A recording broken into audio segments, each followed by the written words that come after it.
I don't know. That's what I'm saying. I got to look on my message.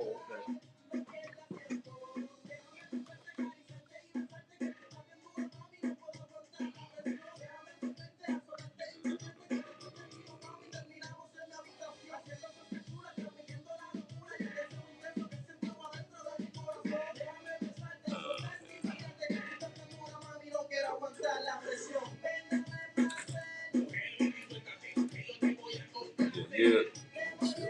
Check, check.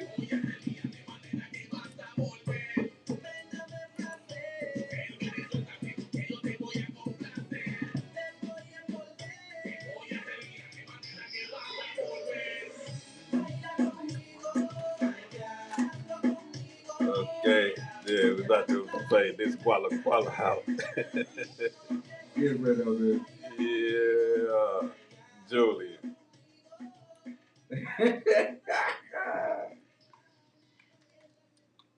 Guala music, man. What's up, man? What's up? What's up? Not, just here in a Yeah. comfortable seat. And I don't think well, who cares? I know we ain't say happy Thanksgiving because I ain't giving two shits about Thanksgiving. Not this year. Yeah. Probably not next year. But this is No Static Radio, the voice of the revolution. This is the Bub and Wax show. Bub don't live here no more. Hustle Carter on the board, and I'm Wax. Yeah. I think we got us a fill-in co-host for until we can find a permanent. Oh yeah. Yeah, and Okay. she's a very attractive lady. So we're gonna see how that work out. Let's see. We on the air. We a little bit late, couple of minutes. So what y'all gonna do? Not listen? Free groceries and much more. 6812 Woodland Avenue, first and third Saturday of every month.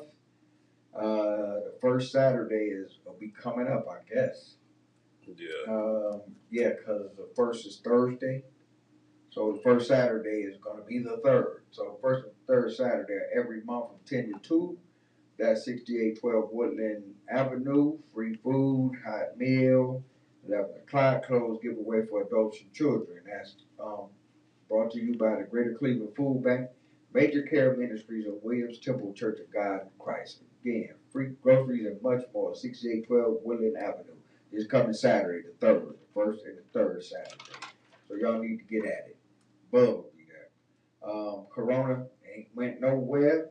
We've been saying it, I don't know how many years we've been saying this, but wash your hands. Avoid close contact with people who are sick. Avoid touching your eyes, your nose, and your mouth. Stay home when you're sick. Cover your what did I say? Cover your cough and sneeze in your elbow, deep in your elbow. That way you don't do it on your hands and touch somebody or touch some of these objects that you frequently touch that need to be cleaned and disinfected. Clean and disinfect frequently touched objects, doorknobs, the inside of your car, light switches, the stove, anything like that. Y'all need to be careful because COVID ain't went nowhere. They got some new stuff, and we moving into the season where COVID will be prevalent again because people will be staying indoors, and while people are staying indoors, then hey, somebody might get sick, coughing, sneezing, wheezing, whatever you do. Um, we are on live, I believe. We should be on YouTube Live, Facebook Live, TuneIn.com, Mixcloud.com, Mixler.com, and MediaQ.com. I think those are the ones. Our sponsors are Design Me Exclusively, the Mount Avenue Wines, and the Cleveland Rugby League. Unless we got some new people I ain't got hip to yet. Those are our sponsors. They sponsor No Static Radio. If you want to be a sponsor on this show or any show on No Static Radio, y'all need to call Marie. Call her now. Get your swerve on. The Trauma Recovery Center. Has violence happened to you or your family, violence can affect all parts of your life. Sometimes in ways you can't see. Violence can affect the way you eat, sleep. It causes you to lose focus, feel angry, afraid, use drugs, drinking as a way to escape. Violence does not have to keep hurting. You can change your life starting now with help from the Trauma Recovery Center. Take control of your life today, it says. Take control today. The Trauma Recovery Center offers help, real needs in real time, and for safety, domestic violence, PTSD, emotional support, food, clothes, and much more. Don't let violence control you. You can break free, and the Trauma Recovery Center can help. Call the Trauma Recovery Center at 216-644-5487. Again, 216-644-5487. They will come where you are. It's 24 hours a day, 7 days a week, and it's completely confidential. You know, the holidays coming up, during the holidays, for some strange reason, domestic violence, it has a tendency to go up. Child abuse has a tendency to go up. And not that they at any type of all-time lows, because they always high for some reason. But you can call 216-644-5487. That's the Trauma Recovery Center. And let me see if I got anything else. Okay, we'll get back to something else whenever we get back to something else. Until now, we the only station that gives you the afternoon lottery numbers in the state of Ohio. I'm assuming, I know we the only ones up this way do it. What is it? Bub birthday. Bub birthday. I tell you, boy, we can't shake him to save our lives. 064. Yep, 604. That's my boy's birthday. It came out 064. And the pick 4 was 9420, which the pick 3 was 420 yesterday. Yeah. That's the weed day. Yeah. And everybody get to smoke weed. Yeah. And, you know, I guess that's the Great American Puff Out. And it's a friend of mine birthday. Yeah. And let's see, in the pick 5, if you play the pick 5, that's where you get your dough at. 86714. 86714, 50-cent box, that would have paid what, $230 something for 50 cents? Yeah. Any combination, 50 cents straight, it would have paid you 25,000. Dollar straight would have paid you 50,000. 0649420 and 86714. Those are days lottery numbers. If you got it, go get it. I ain't got it. I ain't getting it. And I'm getting tired of coming here every Monday giving y'all the blues about me not getting no chips in my pocket. I can't get no under the table money. I can't get no side hustle. It's rough out here, bro. Hey, who you tell? It's rough out here. But that's all right. I ain't going to give up because my ship going to come in. And when it come in, it's coming in big. No Crystal Light today, y'all. I'm drinking regular water. Let me see. Oh, let me do this real fast. What's his name? J. Hovind Hilton. He was a producer. He produced a lot of bands, put it that way. And he passed away. I don't know what his age was. I don't know if it was 58 or something. I don't know, but I was looking for it. I saw it, but then I went back to find it. I couldn't find it. But Don Newkirk, he was 56. He was in De La Soul. He was 56. He passed away. Let me see. A lady named Joyce Bryant. And she was 95. She was known as the Black Marilyn Monroe. Now, I seen some pictures of this lady, and, you know, Marilyn Monroe wasn't a bad-looking woman, but this lady looked way better than Marilyn Monroe. So, obviously, they must have stole some of her cachet and gave it to Marilyn. And, you know, just like Betty Boop. Betty Boop was a black cartoon, and they made Betty Boop a white cartoon. So, I mean, we understand, but I don't know why y'all do it. Y'all just do what y'all want to do when y'all want to do it. But that's cool, too. Yeah. Let's see. And this one here, this kid, his name was James Woods. He was 17. He was a junior or a senior at Streetsboro High School in Streetsboro, Ohio. He went to school with a couple of my cousins' daughters. One graduated last year. She at North Carolina A&T right now. And the other one graduates this year. And they were friends with this young man. He was 17. He ran track. He was a good student. He committed suicide. 17. 17, and he took his own life. You know, I don't know. I mean, I don't know. You know, and I won't speculate. I won't think what was troubling him because, like I said, I don't know. But if it's that drastic, and you know, he was in a 2-parent home in a good community, because we live in Streetsboro, bro. You got some chips, and one of the best high schools in this whole freaking state. But I don't know. All I know is he was 17. He committed suicide, and that just, I don't know. It bothers me, but then I can't. I mean, I can't say I don't understand.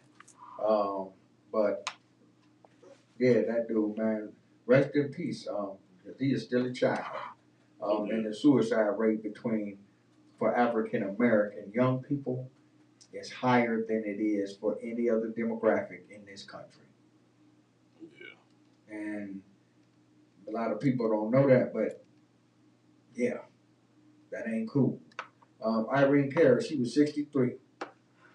She was in Fame, and what else was she in? She did some other stuff.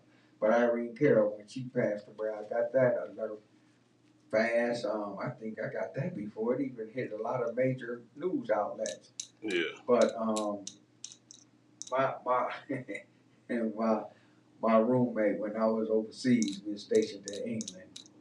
This dude was the biggest Irene Cara fan ever. And I used to be like, okay, I mean, yeah, she cool. She did her little thing, and Flashdance, and what's the other one? She was Fame and all that other good stuff, but like, she cool. But yeah, she passed away. A lot of people, a lot of entertainers, a lot of artists, they paying like some big tributes to her. And I'm like, man, 63? She had a lot of living to do. I don't know what was her cause of death, but rest in peace, Irene Cara. I know Ricky Note somewhere crying tears. I know, I'm pretty sure. I wanted to say this before we get to the stupid ass Browns. Well, the Browns won, so they ain't really that stupid this week. That was what's nice. Somebody said on Saturday, they said, I didn't know the Browns was playing today. I say Ohio State, man. The Browns stole Ohio State's uniforms and went and played the game on Saturday, and Ohio State stole the Browns uniforms and played the game on Sunday. I said they ain't about nothing. I didn't know the Browns played today. Hey, man, you know they was going to get that. I mean, they looked just like the Browns. They was the Browns that just was wearing scarlet and gray. That's what I put on. And that was embarrassing. That was an embarrassment. Yeah. But before we go there was a mass shooting in Virginia in a Walmart where 6 people got murdered. Yeah. There has been over 600 mass shootings in this country this year, and the year ain't over with yet. Yeah. That's something. I just want to throw that out there for people to kind of marinate on. Let's see. I can come back to that. Record Revolution up there in Coventry Village. Yeah, I seen that. One of my buddies posted that. In 1968, they closing. This is probably the last record store in Cleveland. Because I don't know if they got any record stores in Tower City anymore. I don't see none at no freaking malls. All your music you get digitally or, I mean. I think they got some stuff still moving over there in Cottonwood by the beach and the ballroom. Okay, yeah. Blue Arrow or something like that? Yeah. And then Dave Kennedy, he got a little thing he about to open up over there just for Cleveland artists to come bring their records and tapes and whatnot, merch. But yeah, I heard about that. My buddy Chris Galuli posted that. Said who want to go? He went. Yeah, I think they said the last day was they discount everything, and I think the last day is 28th of next month, Yeah. something like that. But Record Revolution, they used to have Record Rendezvous downtown. They had Palmer's Records. He said, look at the way to stay outside. I remember all the record stores, and he was serious. If you looking and waiting, you need to stay outside. Because if you weren't going in Palmer's Records, you wasn't spending no money. You wasn't going in. Yeah. Period. But yeah, that was 1968, man. That was, woo-wee. I know that's the longest standing one up here in Northeastern Ohio from back then. But that's like, wow. But out of the we don't really need to be hearing this type of stuff. HIV, the fastest growing rate at this time in this country for HIV is amongst black women. And they say black women don't know because they got these dudes that are sleeping with dudes and ain't telling them, using intravenous drug use, ain't telling them. Some of them using intravenous drugs themselves. And I think they just be saying that though to make it look, I don't know, a certain type of way on black folk and this, that. I mean, because we ain't the only people doing this stuff. There's white folk doing that too, and Mexicans doing that too. Oh, well, I mean, I'm pretty certain that white people and a lot of Latino, Hispanic people, and y'all don't get mad at me for saying it, but they shoot more dope than black people do. They always want to put it on black women or black men. This is the highest rate growing. Man, it's a bunch of HIV going on out there, man. Yeah, just be careful. Be you safe. Gotta be careful. Yeah. And that's just it. With anything else, you gotta be careful. With COVID, you better be careful, or you gonna get it. Yeah. And with HIV, if you don't be careful, you gonna get it. You need to know, it's like how you get a job, and they say, well, you got 90-day probation period. Yeah. Well, it's like this. It might just be one more person. It might be one more black female than white female that's contracted the HIV. So they say it's growing rapidly. You know what I mean? African American women. But come on. Because every time I be tired of that narrative, man, I be so sick and tired of narratives that I hear. Like every time it's some type of disease, it's either the black female or the gay black male. Well, that's what it is. They want to. I mean, of course, they're gonna try, in this country, they're going to try to disparage. Like white people didn't even bring the diseases over here, but that's another subject that we need. Yeah, we ain't going to have no white left. We started on that shit. I'm just going to tell you. You know what I mean? Like, come on now. But yeah. Nothing grow fast on their side, nothing rapidly. They just ain't telling you the truth about their numbers. Not no COVID, not no nothing. Nothing rapid over here, bro. Just minorities. But, I mean, hey, if it don't make no difference what them numbers say. It's just like then when they put them polls out and them stupid surveys out, the most depressed city in the country. Yeah. The most economically distressed city in the country. And it always ends up being Cleveland for some reason. I don't know how. I don't know why. Because Cleveland's doing a whole lot better than a whole lot of other spots. Let me tell you. With construction and building and jobs and a whole lot of other stuff. And we ain't got no whole bunch of HIV people running around because our level of, I almost said something about the LBGTQZYXTTTT community, but I'm not going to say that because, I ain't even going to go there because I ain't trying to get in no trouble. It'd be the narrative that they trying to push at the time. Because let every city that you see on TV, every time they want to push a certain narrative, like every time you see some documentary, they'll seen one the other day, like, yeah, Baltimore, Maryland was the murder capital of the world. Like, when was that? I thought it was New Orleans. Yeah, I remember that. What year was this? I remember Gary, Indiana. Now Baltimore. Remember, I was like, okay, y'all just. But I had to say y'all this. push anything, any type of propaganda. They dropping some bodies in Baltimore. I ain't gonna say it's the murder capital of the country because Chicago is still hot. Yeah. And they never cooled off. And Houston is hotter than Baltimore. And they just, it's just kind of getting out there now about what's happening in Houston because of what happened to old boy from Migos. But whenever they want to put that out and increase some crime rate in a certain city, that's what they say. What is the scare tactic? It's the crime rate. It's the crime. But they don't never say, they talk about the most greatest places that you can go for vacation. Yeah. Or they'll say, what's that one?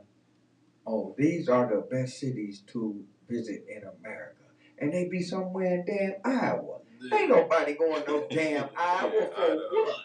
Yeah, Idaho. What you going to Idaho for? Get you some French fries? They French fries don't taste no worse than the ones down here. All them be where they be doing that sister wives and all that old stuff. That old, what you call the polygamy polygamy game. Go visit out there. Don't be no drama. Yeah, no be drama out there. If he got 6 wives and 6 women living up under one roof, there's more drama there than it is here. At least dude keep his side pieces separate back here in these major metropolitan areas because everything's always going down in these major metropolitan areas. They don't be talking about good old Columbus, Georgia, or good old Savannah, or good old Myrtle Beach. Good. But you go across, they got a hood down there too. I'm gonna tell you, they got a hood down there too. So if they hoods acting up, our hoods acting up, all the hoods acting up. So I don't want to hear that.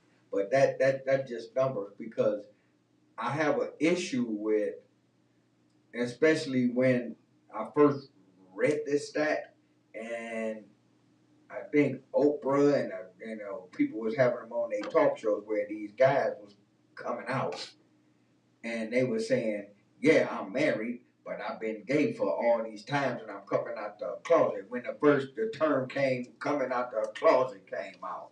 Well, guess what? What was you doing locked up in the damn closet in the first place? You should have just been free, and if that's how you wanted to roll, you could be bisexual, you could be gay, you could be lesbian, you could do what you want to do, but you ain't got to be all up in no closet. I mean, especially nowadays. I mean, come on, man. I don't know, but when I hear that stuff, it bothers me too. But this type of story that I'm about to mention right now, it don't bother me. It was a train. I think it was Union and Pacific. It was coming from California, and they're supposed to drop some stuff off here in Cleveland. Yeah. And they got here and $355,000 worth of shit was missing. That's cool. That's like the Great Train Robbery. Yeah. I knew a dude, man, Louis Dean. Jordan's off in Memphis. That's like a melody. Just buying that shit in alleys and shit. All the Kanye West stuff in trucks. Yeah. Or his ex stuff in trucks. But yeah, they I mean, it reminded me of a dude I know, and he gone. He rest in peace, Louis Dean. Well, he was one of the little old white dudes. When I first came into the program, and I was going to AA, y'all know I ain't ashamed to talk about this stuff. And I was trying to figure it out and trying to navigate what the hell was I doing and sitting in an AA meeting at my age at that time. Yeah. And, he was a little tough guy. And, people respected this little dude. I mean, couldn't have been no more than 5'2". I thought he was James Cagney or something. And I was talking to him one day, and because he was giving the lead that night. We was talking before the lead. And he said, I'm going to say some stuff in it. You might not be able to relate to it. You might be able to relate to some stuff. But when he went up there, and at this time, he had to at least be about 68. This 30 years ago. And actually, he left here and he moved to Tennessee. But he said he went to the penitentiary for robbing trains. Yeah. I'm like, They was still rob. I thought they only robbed trains on cowboy movies on horses. Nah, they robbing trains still down in Memphis. Obviously, it's a good lick. 350 something thousand $1,000 worth of stuff. What I'm trying to figure out is where's the merch at. I'm Yeah, trying to I come too. up. I don't know what it is. I'm trying to come up because I didn't go to Black Friday or Cyber Monday. I'm right here. So where to come up at? Well, all I'm gonna say is this: no static radio. This is the voice of the revolution. We don't have no static, but we sure enough bring the noise. And if y'all know anybody that got some of that stuff off that train, this ain't got nothing to do with no static radio. It's just me and Hustle. The 75-inch for 100. And or the nice brown cashmere coat for 50. Yeah. You know, give me one of them like my dude rode down here from Chicago a couple of years ago. He had the cashmeres, and he had some flat screens too. He had all these coats. I got me 2 of them. Yeah. I paid $180 for 2 cashmere. I was like, man, you can't beat this with a baseball bat. Yeah. But yeah, if y'all run across them people that knocked that train for $355,000. Yeah, hit my inbox. Hit me too. DM. That's all you gotta do. I ain't snitching on nobody. I ain't got no snitch tendencies in my game. Never have, never will. So, yeah, I thought you liked that, bro. You used to work for the railroad. Yeah, no fucking Southern. You was the youngest dude working for the railroad, man. Yeah. Man, you be retired by now. Yeah. Drunk, but retired. And that dude staring over there staring at us again today. Yeah. But yeah, I thought, and then it made me think about Louis Dean, because Louis, he left here. I was asking somebody about him, and they said, I guess maybe around 2000, he moved down to Tennessee. Yeah. And if he moved down there, Louis Dean probably still alive. So living good with his feet up. Yeah. Or he came back to Cleveland and knocked the train off and went back to Tennessee. One of the two. But I'm trying to figure out, okay, this train left L.A. In the port area, got on, and they came all the way here. And they had to make a couple of stops because they had to drop something off in Denver, something off over there. Oh, yeah, you got to go to train yards, too. It ain't got that much gas. They run on fuel, too. But y'all looked on there, and you didn't miss $355,000 worth of merchandise. You ain't looking to see a big empty part in the train. Yeah. So I think it was an inside job, bro. They caught it when it was still at the stop. I wish I'd have been railroad crossing. I wish I'd have been with them. Because then I was reading further on in the article, and they said that these type of crimes have been up ever since they opened the ports back up since the pandemic. Yeah. You know, when they had all them tankers and freighters sitting like in the water that they couldn't get to land, so they could get it shipped across the country. That's why eggs cost $7 for 2. Yeah. And you can't get 2 strips of bacon for $20 no more. And don't ask for no chicken wings. I ain't even gonna get into the chicken wing game, man. Yeah, that's at market price. That could change at any moment. At any moment. But yeah, so this is Bub and Wax show, no static radio. Chicken wing you gotta pay.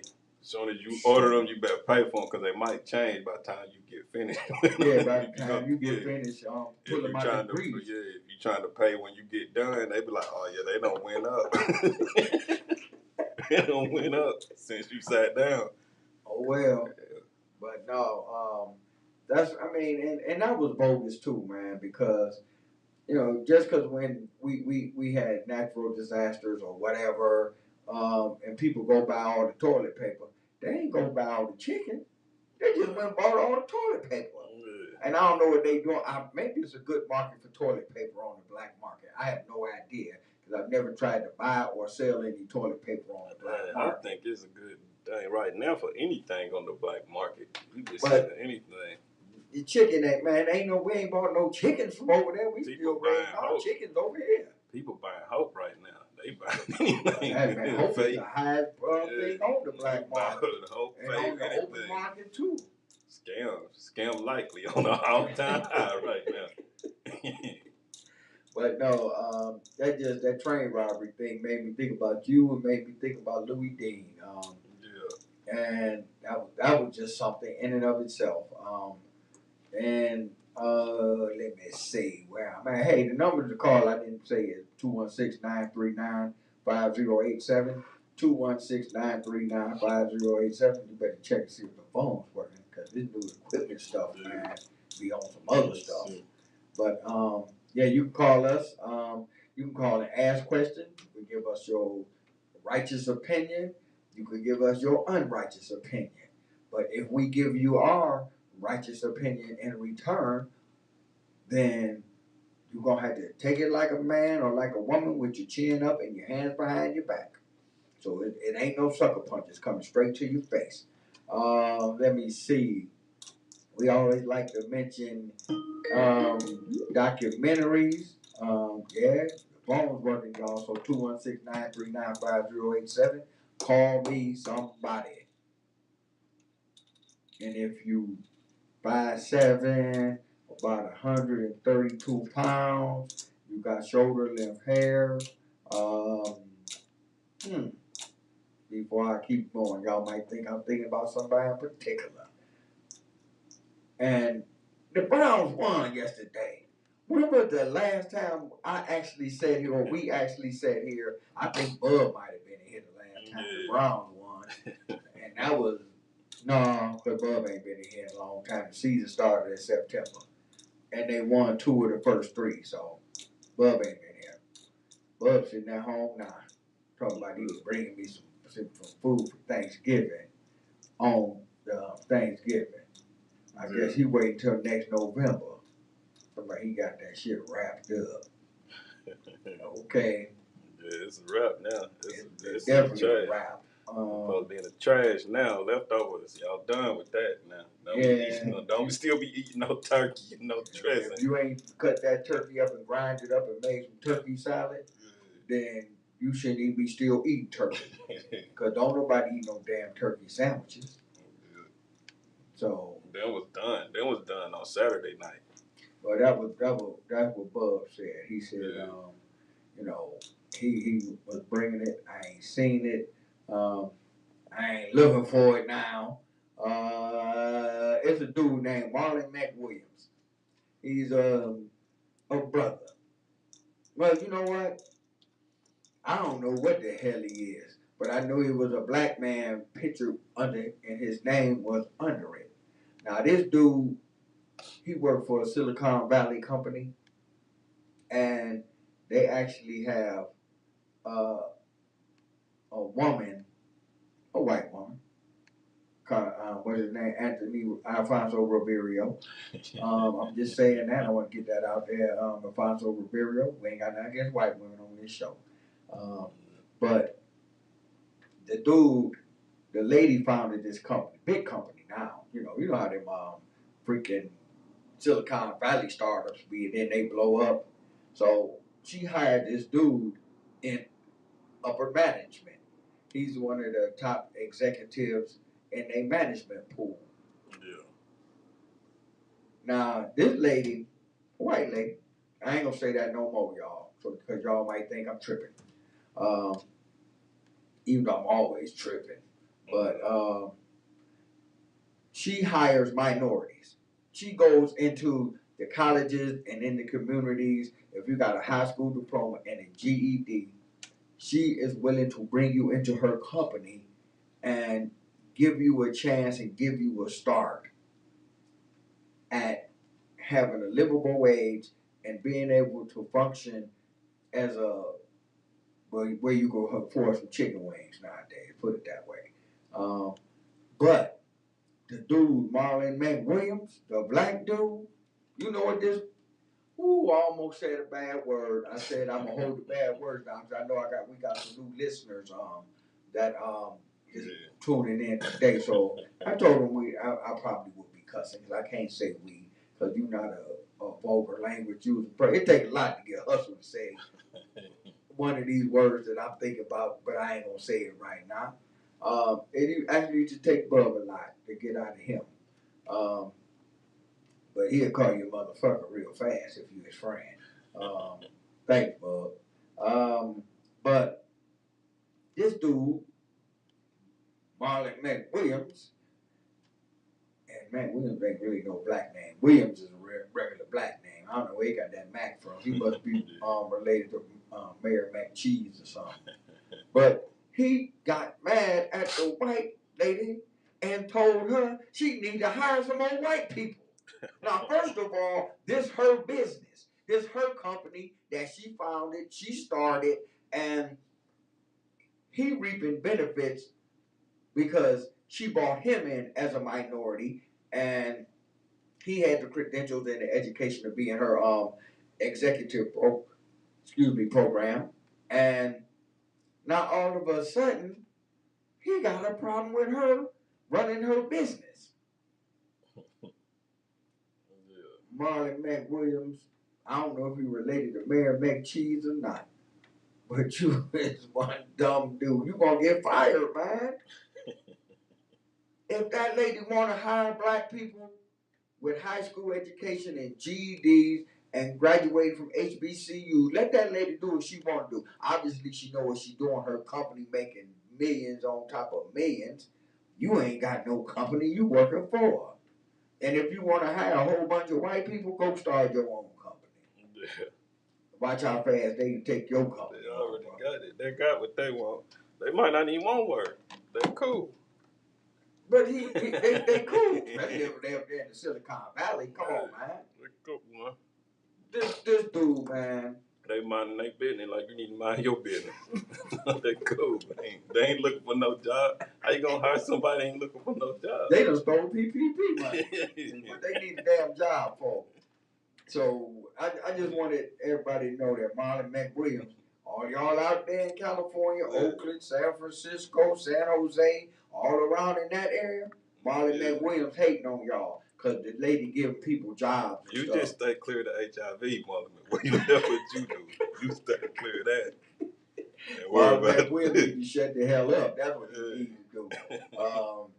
Because I mean that just made me like sit back and say, is this dude freaking dumb or what? How you gonna tell a white woman who got her own business that she need to hire white people because she hired black people? She giving black people a chance. Oh, I almost said the N-word. I was about to say N-word. She hired you. But I'm moving on, Marlon. Because we know you an asshole. You know you an asshole for even coming up with something like that. You got Martin Luther King shouting from the mountaintop. That's a dumbass, you know what, right there. Yeah. So, tomorrow, 1 o'clock, Eastern time. So that will be 12 o'clock Central time, 11 o'clock Mountain time, and I guess that will be 10 o'clock Pacific time. The United States plays Iran in the World Cup. Remember we talked about the World Cup starting, y'all? Football. Yeah. And I got a Ronaldo story for you, too. Because I know, Ronaldo a bad dude. Yeah. But they tied with England. And they tied with Wales, and they tied with England. Which England was a match that everybody said that they was going to lose. So they have to beat Iran tomorrow in order to move on to the knockout round, to the next phase. Yeah. And, of course, we all know the United States and Iran, they don't really like each other. So that's why they put them in the same group. Iran actually went to the people that run it, FIFA, and said that the United States should be kicked out of the tournament because they showed the Iranian flag that wasn't right. I don't know if it was upside down or right side up, but they already bitching him on it because they know. I gotta get my daughter. Okay. Let me see. Iran better cool out. Iran about to get their ass whooped tomorrow. Iran, luckily you got cool ass about to die Joe Biden off in there, because if it had been anybody else in there, we'd have went Florida and blew some shit up. Blew all Iran up. We'd have come on there and blew some shit up. We're like, shut on up. So, but yeah, they tripping. I'm like, Iran, go ahead on, man. Send some Y'all gonna troops. lose. Yeah, send some troops over in there. We're surround y'all. Y'all know we still in Iraq. Yeah. We be all around y'all border, dropping bombs. And I ain't talking about F-bombs either. I'm talking about nuclear bombs. So, and Iran, they just trying to distract away from, they still having all them protests from when them police killed that 22-year-old girl because they said she didn't have a Habib on all the way. Yeah. They still burning stuff up in Iran. And all them young people, there's more young people in Iran than it is old people. All you old ass Ayatollahs, Ayatollah Khomeini, Ayatollah macaroni, Ayatollah pizza, whatever y'all Ayatollah and whatever come behind it, it's more young people over there that don't believe in this stuff than y'all. So they gonna take over the country eventually anyway. Yeah. So y'all better go ahead on and finish stealing some gold, finish stealing some money, and when they overrun the country, y'all can get out of there with some of the chips. Yeah. Period. Like the African dudes do when they got caught. They all run and they move to Switzerland where they got all their money at, like they can't get arrested. Emo Gmo from Hemo Demo, I don't know. There's a lot of them got caught over there. These two idiots, and I promise we're gonna get to Ohio State. 216-939-5087 is the number to call in. No Static Radio, Voice of the Revolution. You ain't got your thing set up for the badges? Oh, no, I do it about 3 o'clock because I only go for an hour. You don't go live on okay. So that's how you can do it on my live. You only do it for an hour. Oh, okay. Well, we're going to get to it, y'all. So we need them badges, okay? Don't forget you can tune in to Facebook Live. Just go to the No Static Radio page and click like. And then you can scroll down and you will see me. I'll get that camera on Hustle Carter eventually. But, yep, and then you can go to YouTube Live and check us out. Check out this show. Check out all the shows on No Static Radio, on all the different platforms, and the different people that's bringing y'all some love and understanding and whatever. I don't know what they bring y'all. I mean, I would listen to some of the other shows like the Right Side and the BBW show, stuff like that. But because I'm gonna ask you, do you listen to the rap show? No, that be on Saturdays, don't it? I don't be. I think I be at work. I think I be doing some other stuff. But when I be seeing stuff and I be just sitting at the house and I see No Static on, I pop into some of the shows. I need to pop into some of the newer ones because I popped in last night. The BBW was on last night. Yeah, they was on. They usually on Fridays, but they was live yesterday. I popped in on them. I think on something show Saturday too. I think I was chilling Saturday. Yeah, they have some good. They be broadcasting live from different places in the community. And I give them much love and much respect because they be putting in work. But no, I'm like the rap show. Yeah. I was checking the rap show out, and I guess they kind of like into bringing in local artists. Yeah. And the girl, I guess she might be a part-time wannabe rapper or something. I don't know. But we talk about more rap shit on here than they do. I ain't heard them mention Kodak Black not one time. Now, if you got a show called The Rap Show and you on for 2 hours and you don't mention Kodak Black, Lil Baby, Megan Thee Stallion, not even Puffy. Yeah. You ain't doing the rap show. I don't know what you call what you doing. You must be talking about Reynolds rap or something like that. And I mean, there's nothing wrong with the local rap scene. Cleveland got some vibrant talent. Yeah, they had a rap contest at the Thank on Juicy on Saturday. But I was about to go, man. I was about to pick up my shit in his head. I'm down there and catch me an Uber down to Juicy Seafood. I can get down here. Juicy Seafood, 79th and Willard in the Church Square Shopping Plaza. I go down here and participate in this action. Yeah, well, and I got to go through there now, man, and check on the old girl, see if she all right, man. Because she only weighed but 70 pounds, and they were throwing tables and stuff at Juicy Seafood. I don't think it wasn't happening yet, but I mean, you keep on, you keep on playing with fire. You know what I mean? No, they know that's a different type of money that's coming in there. The tips is bigger. Yeah. But the action gonna be bigger too. So Yeah. Juicy Seafoods, Church Square Shopping Plaza, 79th Euclid. I mean, it's only a matter of time. Look what happened everywhere else.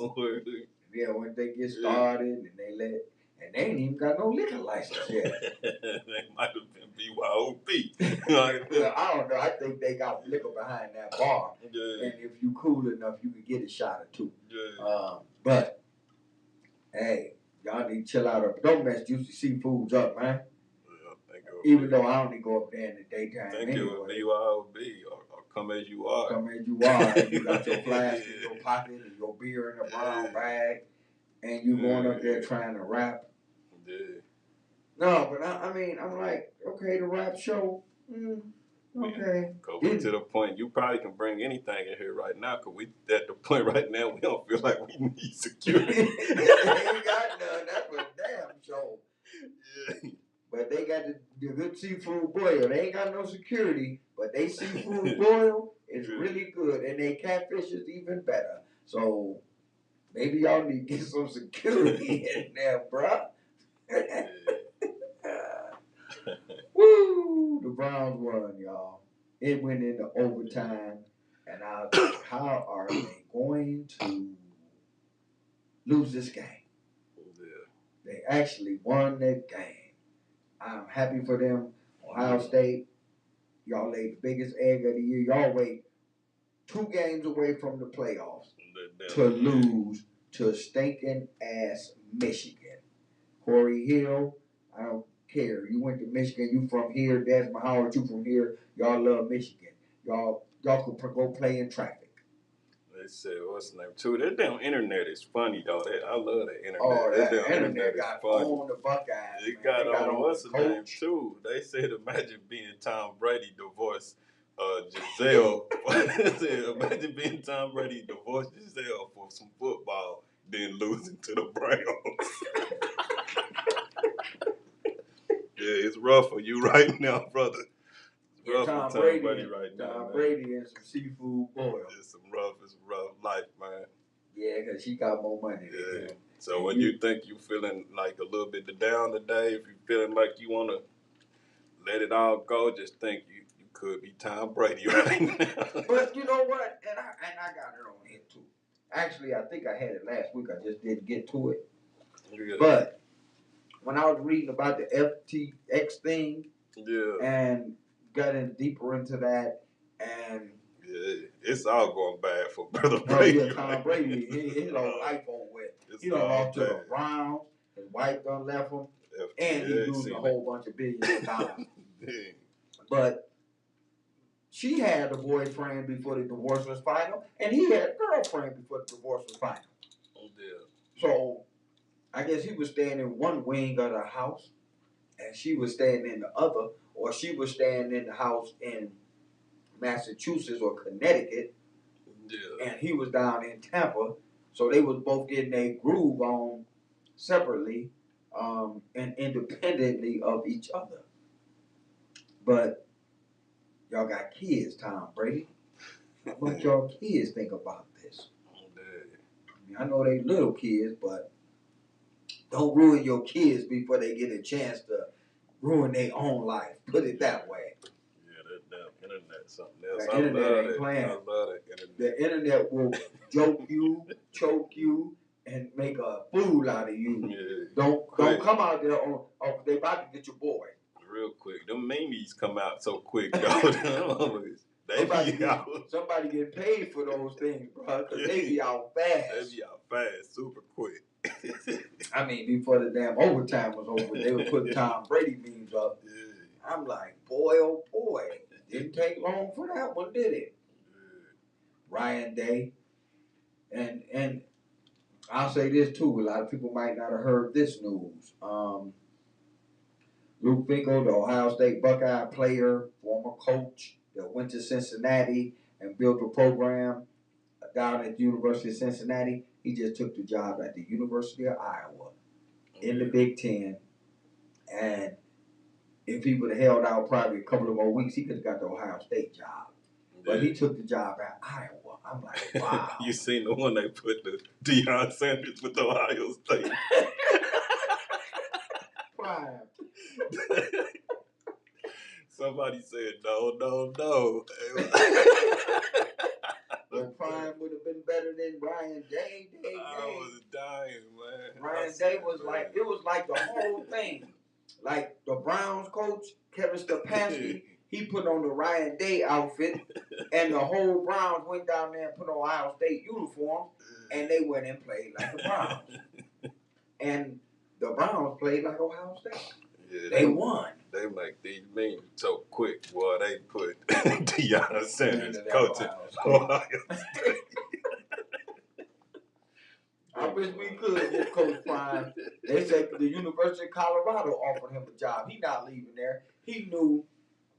He know if he take the Colorado job, he gonna be on a 4-year contract, and Prime ain't taking no more than at least $15 million a year. He got to get paid like Nick Saban now. Because if not, why would he leave where he at?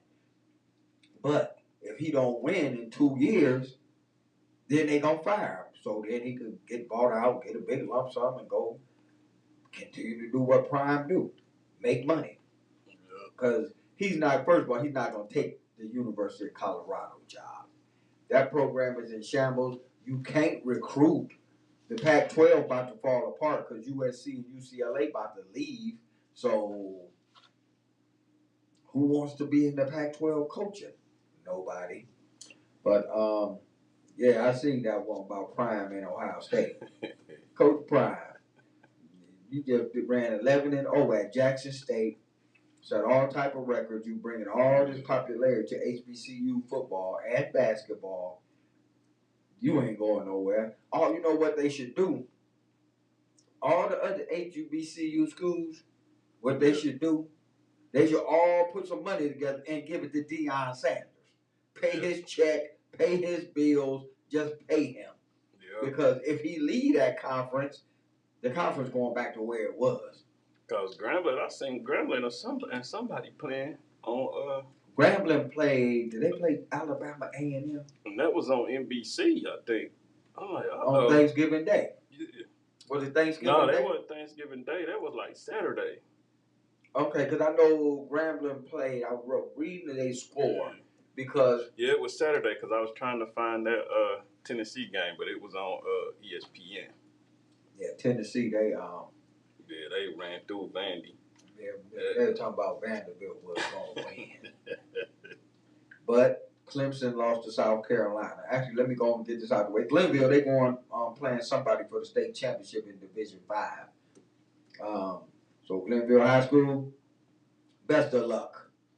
I'm not a fan of your coach, your team, your hood, none of it. So if you're from Glenville, 216-939-5087 is the number. You can call me and you can say what you want to say because I'm not a fan. You know, because, and people be like, well, it's a Cleveland school and we should rally around Cleveland schools. The hell with that bullshit. Yeah. I'm on this side of town. I ain't rallying around nothing from over on that side of town. Anybody that name a street after Steve Harvey and Steve Harvey claiming West Virginia, something wrong with y'all. So, hey, if y'all win, good. Y'all have a damn parade. And the whole city will be there, and 2/3 of them didn't even go to freaking Glenville. It's like non-Cavs fans at the Cavs parade when they won the championship. And Bub would say that was me, but Bub could kiss my ass too. Matt Rule, the dude that got fired from the Carolina Panthers, who coached Baylor before he got the job with the Carolina Panthers and got a big payout to leave. He took the Nebraska job. And Georgia's number 1. The Bums from up north is number 2. TCU is 3. Southern Cal is 4. Ohio State is 5. Alabama jumped Tennessee, and Tennessee beat Alabama. They 6. Tennessee is 7. Penn State is 8. LSU is 9, and University of Washington is 10. First of all, how do Alabama jump Tennessee and Tennessee beat Alabama? That's something about the polls that I don't get. Yeah, that's crazy. They want to creep Alabama up as close as they can, just in case Georgia lose. Ohio State don't play again until they bowl game. If Michigan lose to Purdue in the Big Ten championship, if TCU lose to Kansas State in the Big 12 championship, they'll move Alabama right back up in there with 2 losses. And LSU got 2 losses, but they beat Alabama. Alabama in front of UT and LSU, and them the 2 teams that beat Alabama. Come on, man. Come on. Get real. That's ridiculous. The final score of the game, but the Browns were disguised as the Ohio State Buckeyes, was 45 for the Bubs up north, 23 for Ohio State Browns. Dude say, my one dude said Saturday, he posted early, he said, hey, don't be mad, Knoxville, but I took Vanderbilt and them at 13.5. My dude, that was before the game started. My dude said, you straight, man. He said, I don't even think they even covered, bro. They didn't. They ain't covered no 13.5. Tennessee beat them by 100, didn't they? He said, I don't even think they covered. You straight. I hope he didn't bet a lot. But, I hope it was some of that free bet money that they were giving away. Yeah, Jamie Foxx money or what? No, who did Kevin Hart money? Yeah. Man. Nah, bro, you ain't covered, so don't worry about it. Last night on Sunday Night Football, Philadelphia beat Green Bay. They broke Aaron Rodgers up. Yeah. I wanted the Browns to break Tom Brady up, but they beat him. That was enough. Let me see who else won. The Washington. I almost called them the Washington Generals. Them the dudes that play the Harlem Globetrotters. They get beat every game for the last 48 years. I think that's what he did yesterday. I think he had to play a 13-game parlay to get him. I think that's what he did. That ain't happening, bro. And you should have put that shit on no internet, man. Yeah, you was supposed to wait till after the game was over. You shouldn't even said that. You shouldn't even told nobody that. Yeah, because you waited till the game was over, you would have been real quiet. How you gonna take Vandy getting 13? Yeah. Against and Tennessee did this without their quarterback. Yeah. My dude funny, though. He said you straight. I don't think they even covered. They ain't covered. They ain't even scored. They ain't had no covers on a cold night in December. Get out of here, man. Oh, he funny. Let me see. Oh, yeah. Washington Redskins / Commanders. Yeah. They won. The LA Chargers won. The New York Jets won again. Cincinnati won. Miami won. Jacksonville won. They pulled an upset yesterday. Carolina won, but guess who was not the quarterback? Baker Mayfield.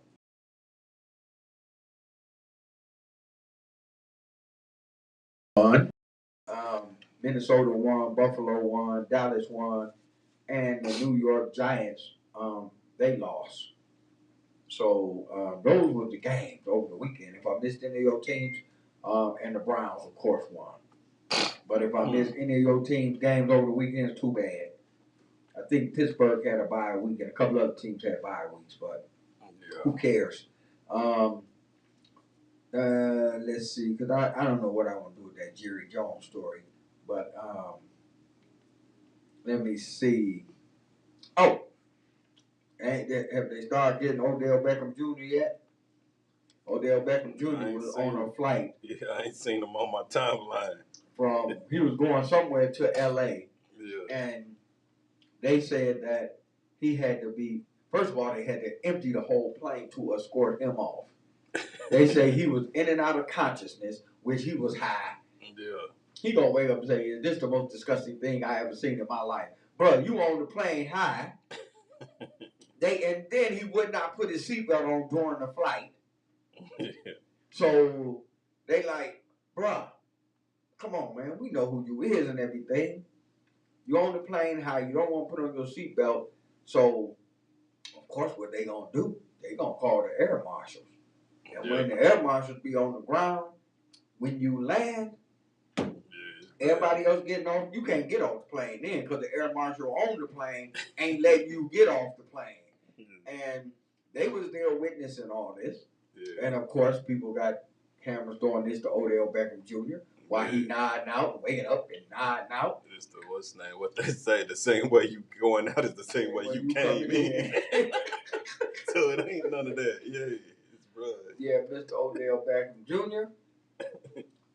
You will be a meme all over the internet real soon. Soon as these people start posting them videos of you, and he must have been drinking the purple or the lean or something like that, because that's big down there where they from. Yeah. So, Odell Beckham Jr., have a nice day. The Rams played yesterday, and I guess what's his name? Matthew Stafford. He's still out with a concussion. Yeah. He must have went to the concussion school of Denzel Ward. I ain't gonna play for 5 games because I don't want to get hurt, and I want to get this money I just signed for. Yeah. But they had a dude named Bryce Perkins. Bryce Perkins, I've never heard of you before, but you a black dude, and you was quarterback in the Los Angeles Football Rams. Okay, after that moment of silence, who the hell is Bryce Perkins? And he spelled his name Bryce with a Y-C-E, like LeBron's son. Thank you, Bryce Perkins. I know you got a check. Oh, here we go, Ronaldo story real fast so I can get to Jerry Jones and a few other things. Ronaldo, remember we talked about he got out of Manchester United? Yeah. Manchester United didn't want him no more. Ronaldo signed with a team the other day. 3 years, $225 million. So I don't know how you do the math on that, but that's damn near $100 million a year. Yeah. So I think Ronaldo came out on top, Manchester United. Yeah. Big old Powerball check. Another one. Because when he left Barcelona to go to Manchester United, they gave him a bigger Powerball check. I was watching that. I was watching that show last night. It was about the creators of The Simpsons. Oh, them two dudes. Yeah, Simon. What's the dude's name? Simon something. Matt and Simon. And Matt Groening and Simon. They said them dudes would get into it and stuff, but they had getting money like they didn't even know the show was gonna be good. But then they started getting signed for extra seasons, and they was getting money when they right at the boom. They got money on the merch and all that too. And they said merchandise. I got the Simpson merchandise. They said you put Simpson on anything and it would sell. And they said that the Simon dude came to work one day. He was smiling. It's like you couldn't wipe a smile off his face. And they was like, man, what is you so happy about today? He was like, oh, I was moving the chest of drawers and the check that I forgot about fell out. And they was like, oh, okay. Then we got about the check. They said this check was $10 million for the merch, for some of the merch. So he forgot. He forgot he had $10 million check laying around. Just threw it up in the drawer and forgot all about it. And it fell out. But I got some Simpsons merchandise. Yeah. Period. I don't care. Bart Simpson is a legend. Yeah. But they was going in depth. They said, man, that stuff was crazy how much money they were making. And then they was like, girl, try to get the money because Tracy Ullman, because they like, the Simpsons came out on my show first. It was like, they don't even matter. They was like, they don't even matter, man. People don't even know. The Simpsons have been on for like 23 years on Fox. It's the longest running. Now, sitcom. The Simpsons started on the Tracy Ullman show. Yeah. When Tracy Ullman used to come on HBO. And the characters kind of they cleaned them up a little bit, made them look a little better. But you think Bart Simpson is bad? They talk about Bart Simpson is a bad little boy. Bart Simpson, they when just because he say I'm Bart Simpson, who the hell are you on regular TV? Yeah. You should have heard some of this shit Bart Simpson was saying Yeah, I on the used to Tracy watch Allman show. Yeah. I mean, Bart Simpson. And what's the name? They rewrote her. What's the name used to be bad too? Lisa. Yeah, both of them was bad. Yeah, them was some bad ass little Yeah, kids on the Tracy Allman show. both of them was bad. Yeah. But hey. But then they switched it up a little bit on the Fox game.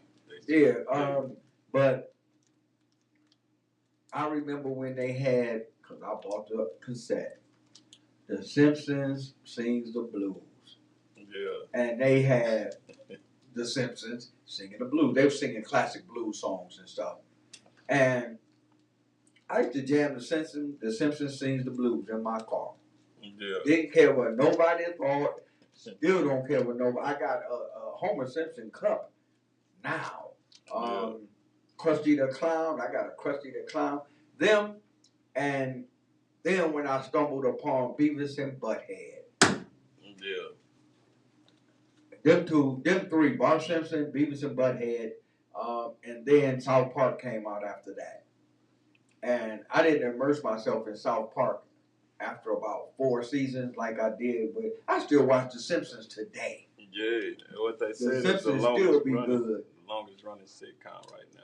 But it was just crazy. I was just watching some of that stuff. It's like, yeah, man, I moved to Chester, Georgia, and I had a check I forgot about. They said the check was $10 million. And I was like, man, I ain't never had no situation in my life. Where's where my you life? Just throwing checks in drawers. Yeah, where it's like, oh, I found a check that I forgot about of no type of money, of no type of $10 check, $20 check. I ain't never had a check that just fell out. And well, one thing about me, I ain't never had to worry about finding none because I knew where all mine was at. They was getting spent. Trust me. Yeah. But them two dudes, man, they so freaking rich, man. I mean, I don't know how many hundreds and hundreds of millions of dollars they made off of merchandise. But then too, Tracy Allman got her cut. They gave Tracy Allman some money. Back. I don't think she lost in court, but they got that one dude that was on the Tracy Ullman show that was writing it with her, the first dude. But they said they settled with him for. It's like, all right, man. He said that was like second. $600,000. He said they told him $600,000, and he was like, all right, I'll go ahead and do the $600,000. They shut him up real quick. And he's like, they didn't. He said, but they didn't tell him that out of the $600,000 he had to pay these people, that people. So he's like, you got to know how when you go to court that you got to tell them I need $6,000 after I pay all these fees, because he said his $6,000 went down to $200,000 real quick. And then them other dude left, the Simon dude. They finally bought him out because they said him and Matt Groening wouldn't get along because he's, when it come on, it always say created by Matt Groening. He was like, man, dude, the Simon dude never. It was on the second little clip that came on that said developed by, and it had the Simon dude name. So he's like, he was always mad because he never got the credit that he deserved like Matt did. Because like everybody think Matt was the main dude that did everything because his name was the first name you always seen. But it was a team. Yeah. Them dudes, man. And he walked away. I'm sure he getting some residual money from the Simpsons. Oh, yeah, they bought him out. He ain't mad. They bought him out. They said he get $10 million a year. Just for being who he was. On the merch side. $10 million a year. He getting $10 million on the merchandise side. For the rest of it, that's like forever. Like $10 million. You got to hit him with that $10 million because the Simpsons merch is forever. Yeah, I'm telling you, and some of that stuff is like collector's items now. Yeah. I mean, I remember when they first started to have the Bart Simpson doll and the Lisa Simpson and Homer. I'm like, so you get $10 million every year just for being him. If I'd have been smart enough, I'd have bought up all that Simpsons gear. Like they buy Michael Jordan basketball cards. Yeah. I'd have bought all that Simpsons shit and been still sitting on it right now. Cause the dude was ingenious. I know Tracy Allman wasn't gonna get no money fooling with them because her contract was with HBO.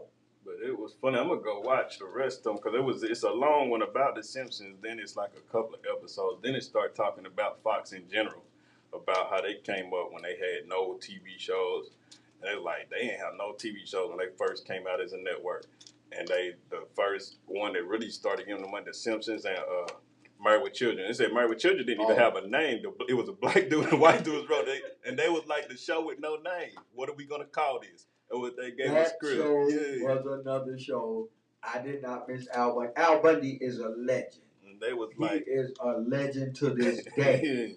I mean, all of them got paid. Christina Applegate, she just got a star on the Hollywood Walk of Fame a couple of weeks ago. She suffered from MS, you know, but she done been on some other shows after that. But she gonna be Kelly Bundy till the day she died. But they say the reason why it all worked because everything was like they did everything opposite. Like they was the anti-Cosby Show. Like everybody was watching the Cosby Show at that time, and they was the family. I was watching Married with Children.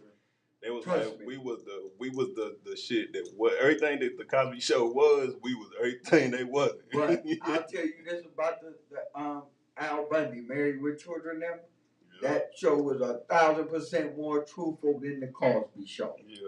I mean, Peg Bundy. Al Bundy working in the shoe store with his boy Griff, and they used to go to the nudie bar. Yeah, I'm gonna get back into it because it was showing it, and it was just like, man, because I remember this stuff too. I remember coming up on this, but I didn't know the whole story behind it. And they telling the story behind it about like how they got started. Like The Simpsons wasn't even a show at the time. Like Al Bundy, now that Married with Children, they said that's how they gave him the script. Talking about what are we gonna call this? That was the script. Like, we don't know. The show didn't got no name. Cause then what else? What was that show with Clarissa Flockhart? What was the name of that show she was on? Cause that boomed soon as it got on. Oh man. I gotta think of it. 216-939-5087 is the number. No Static Radio, the voice of the revolution. Wax and this Bub and Wax extravaganza. Bub don't work here no more. Hustle Carter on the board. If you could tell me what was the name of that show with Clarissa Flockhart? Oh man, that show blew up too, and that started getting them big audiences on weeknights. Oh, I got to pull that up. And it was on Fox. Oh man, I can't think of the name of it. But they Fox. I remember Married with Children when it just used to come on. I used to turn to it, and I'm like, they putting this up against the Cosby Show, and then I'm like, oh, this is pretty damn good right here. And once people got hip to Al Bundy and Studley Bud Bundy, them people was getting residuals out the Yahoo, cause you know Ed O'Neill. What did he? He was on Modern Family. But he didn't do a lot of work. He was in a couple of movies and stuff. But after Married with Children, he ain't worked for a long time, but he was getting paid big money. Katie Siegel, Peg Bundy, she done been on a couple of shows. She done had a couple of shows, but she didn't work for a long time. Your boy, Bud Bundy, I don't think he been on shit since he left Married with Children. He getting paid so swell. I mean, I don't know what type of contracts they gave them, but they was getting paid too. And Mark Simpson should get paid for all of the money he done made. Fox, they should give him a check, and he a cartoon. He should just get a check because he a cartoon, and he bought them a whole bunch of freaking money. Ohio State lost to Michigan. They dropped to number 5 in the polls. The college football polls come out tomorrow. They'll probably be 5 or 6. The Browns won in overtime, 27-17. Breaking news. We didn't talk about the dude that broke in the stadium last week and they stole the golf carts and they tore the field up. Yeah. I'm like, okay. All the cameras that stadium got, y'all didn't get this dude on camera. First of all, he broke in. Y'all ain't got no alarms. He broke in where the carts is, and he went out there and did donuts all in the middle of the field and tore the field up. And y'all ain't got no pictures of this. Good. He deserved to get away. Yesterday, during the game, a skunk showed up at Brown Stadium. I seen that. Please, y'all don't go online and start memeing that. Please, we have enough problems here in this city as it is, being the most depressed city in the whole damn country. So don't put that on there. But the skunk showed up at the stadium. That was kind of funny. Maybe that's what they need because they beat Tom Brady. Maybe they need a damn skunk every week to show up where they playing at. That's somebody else. I don't know who that is. That's somebody from the No Static Radio page. Oh, that was what's that? Calissa Flockhart was Ally McBeal. Ally McBeal. Ally McBeal was funny, and Ally McBeal made Fox a whole lot of money. Yeah, Ally McBeal made Fox a whole lot of. Clarissa Flockhart was like nobody. She was washing dishes somewhere, and she auditioned for Ally McBeal, and they said, you got the part. Yeah. I'm like, damn. Did they audition anybody else? But Ally McBeal ran for like about 8 years. That's how it was. She get watch money. that whole thing. They said people, like Fox was changing people's lives back then. The dude that said he was the director, he's like, I've never been a program director. He's like, but he was like, everybody wanted to, but he was a gatekeeper. So instantly, he was a who's who. So it's like everybody wanted to know me, and everybody wanted to be like, you know what I mean? Let me get a show. Let me do this. Hey, and whoever dude was, he did all right by Fox, because Fox now, of course, you know, they done got all the way up to where they got Empire and all type of other stuff. Yeah. But them 3 shows, Ally McBeal, Married with Children, and The Simpsons was their anchor shows. Yeah. Them 3 shows is the ones that got people watching Fox on. Because then people started watching some of the other stuff that was on Fox. Yeah. And they was like, Because that's what he was talking about. Because he was like, man, the people do it at NBC, they was all joking on them because they was on UHF and everybody was on VHF. So they was all, you know, everybody else was on like 5, 8, 10. Every day is on 39 and 40. yeah, 43, 55. Yeah, you can't, he's like, their reception was bad. And he said people used to call us the coat hanger station. Guess what? The coat hanger station, they shows making more money than NBC. Yeah, but it was funny because it was like, it was just a startup company and none of us knew what we was doing. Like, and that's how most companies become successful. Yeah. I mean, we don't know what the hell we doing. Let's just do this. And I mean, freaking Ally McBeal was funny, dude. Yeah. I mean, Ally McBeal was like real funny. Wasn't Fame on Fox? Yeah. Yep, Fame was on Fox. And that's what it was, because they had to make shows. That's why they had to make these little peoples in, because they couldn't afford to like just buy it like Bill Cosby. You know what? They couldn't You afford know it. what? They could because Rupert Murdoch owned Fox. I don't know if he owned it then, but Rupert Murdoch been the richest man in the world for like about 30 years running. Oh yeah. So I don't know if he owned it then and he bought it when he seen the potential. Yeah.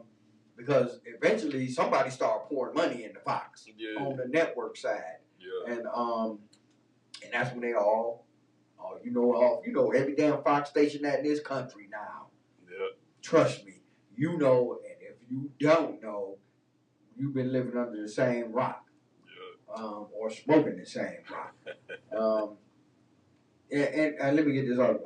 I don't know if people remember 1957, Central High School in Little Rock. The what was it? 9 black young men or black students, they were trying to get into Little Rock, and the governor, he called out the National Guard, and they was out there, wouldn't let these, and all, you see the pictures of all of the white kids and all their faces and stuff, and they was spitting on these kids, and them kids was trying to go to school and get an education and integrate, because the law had been changed where segregation was not the law anymore.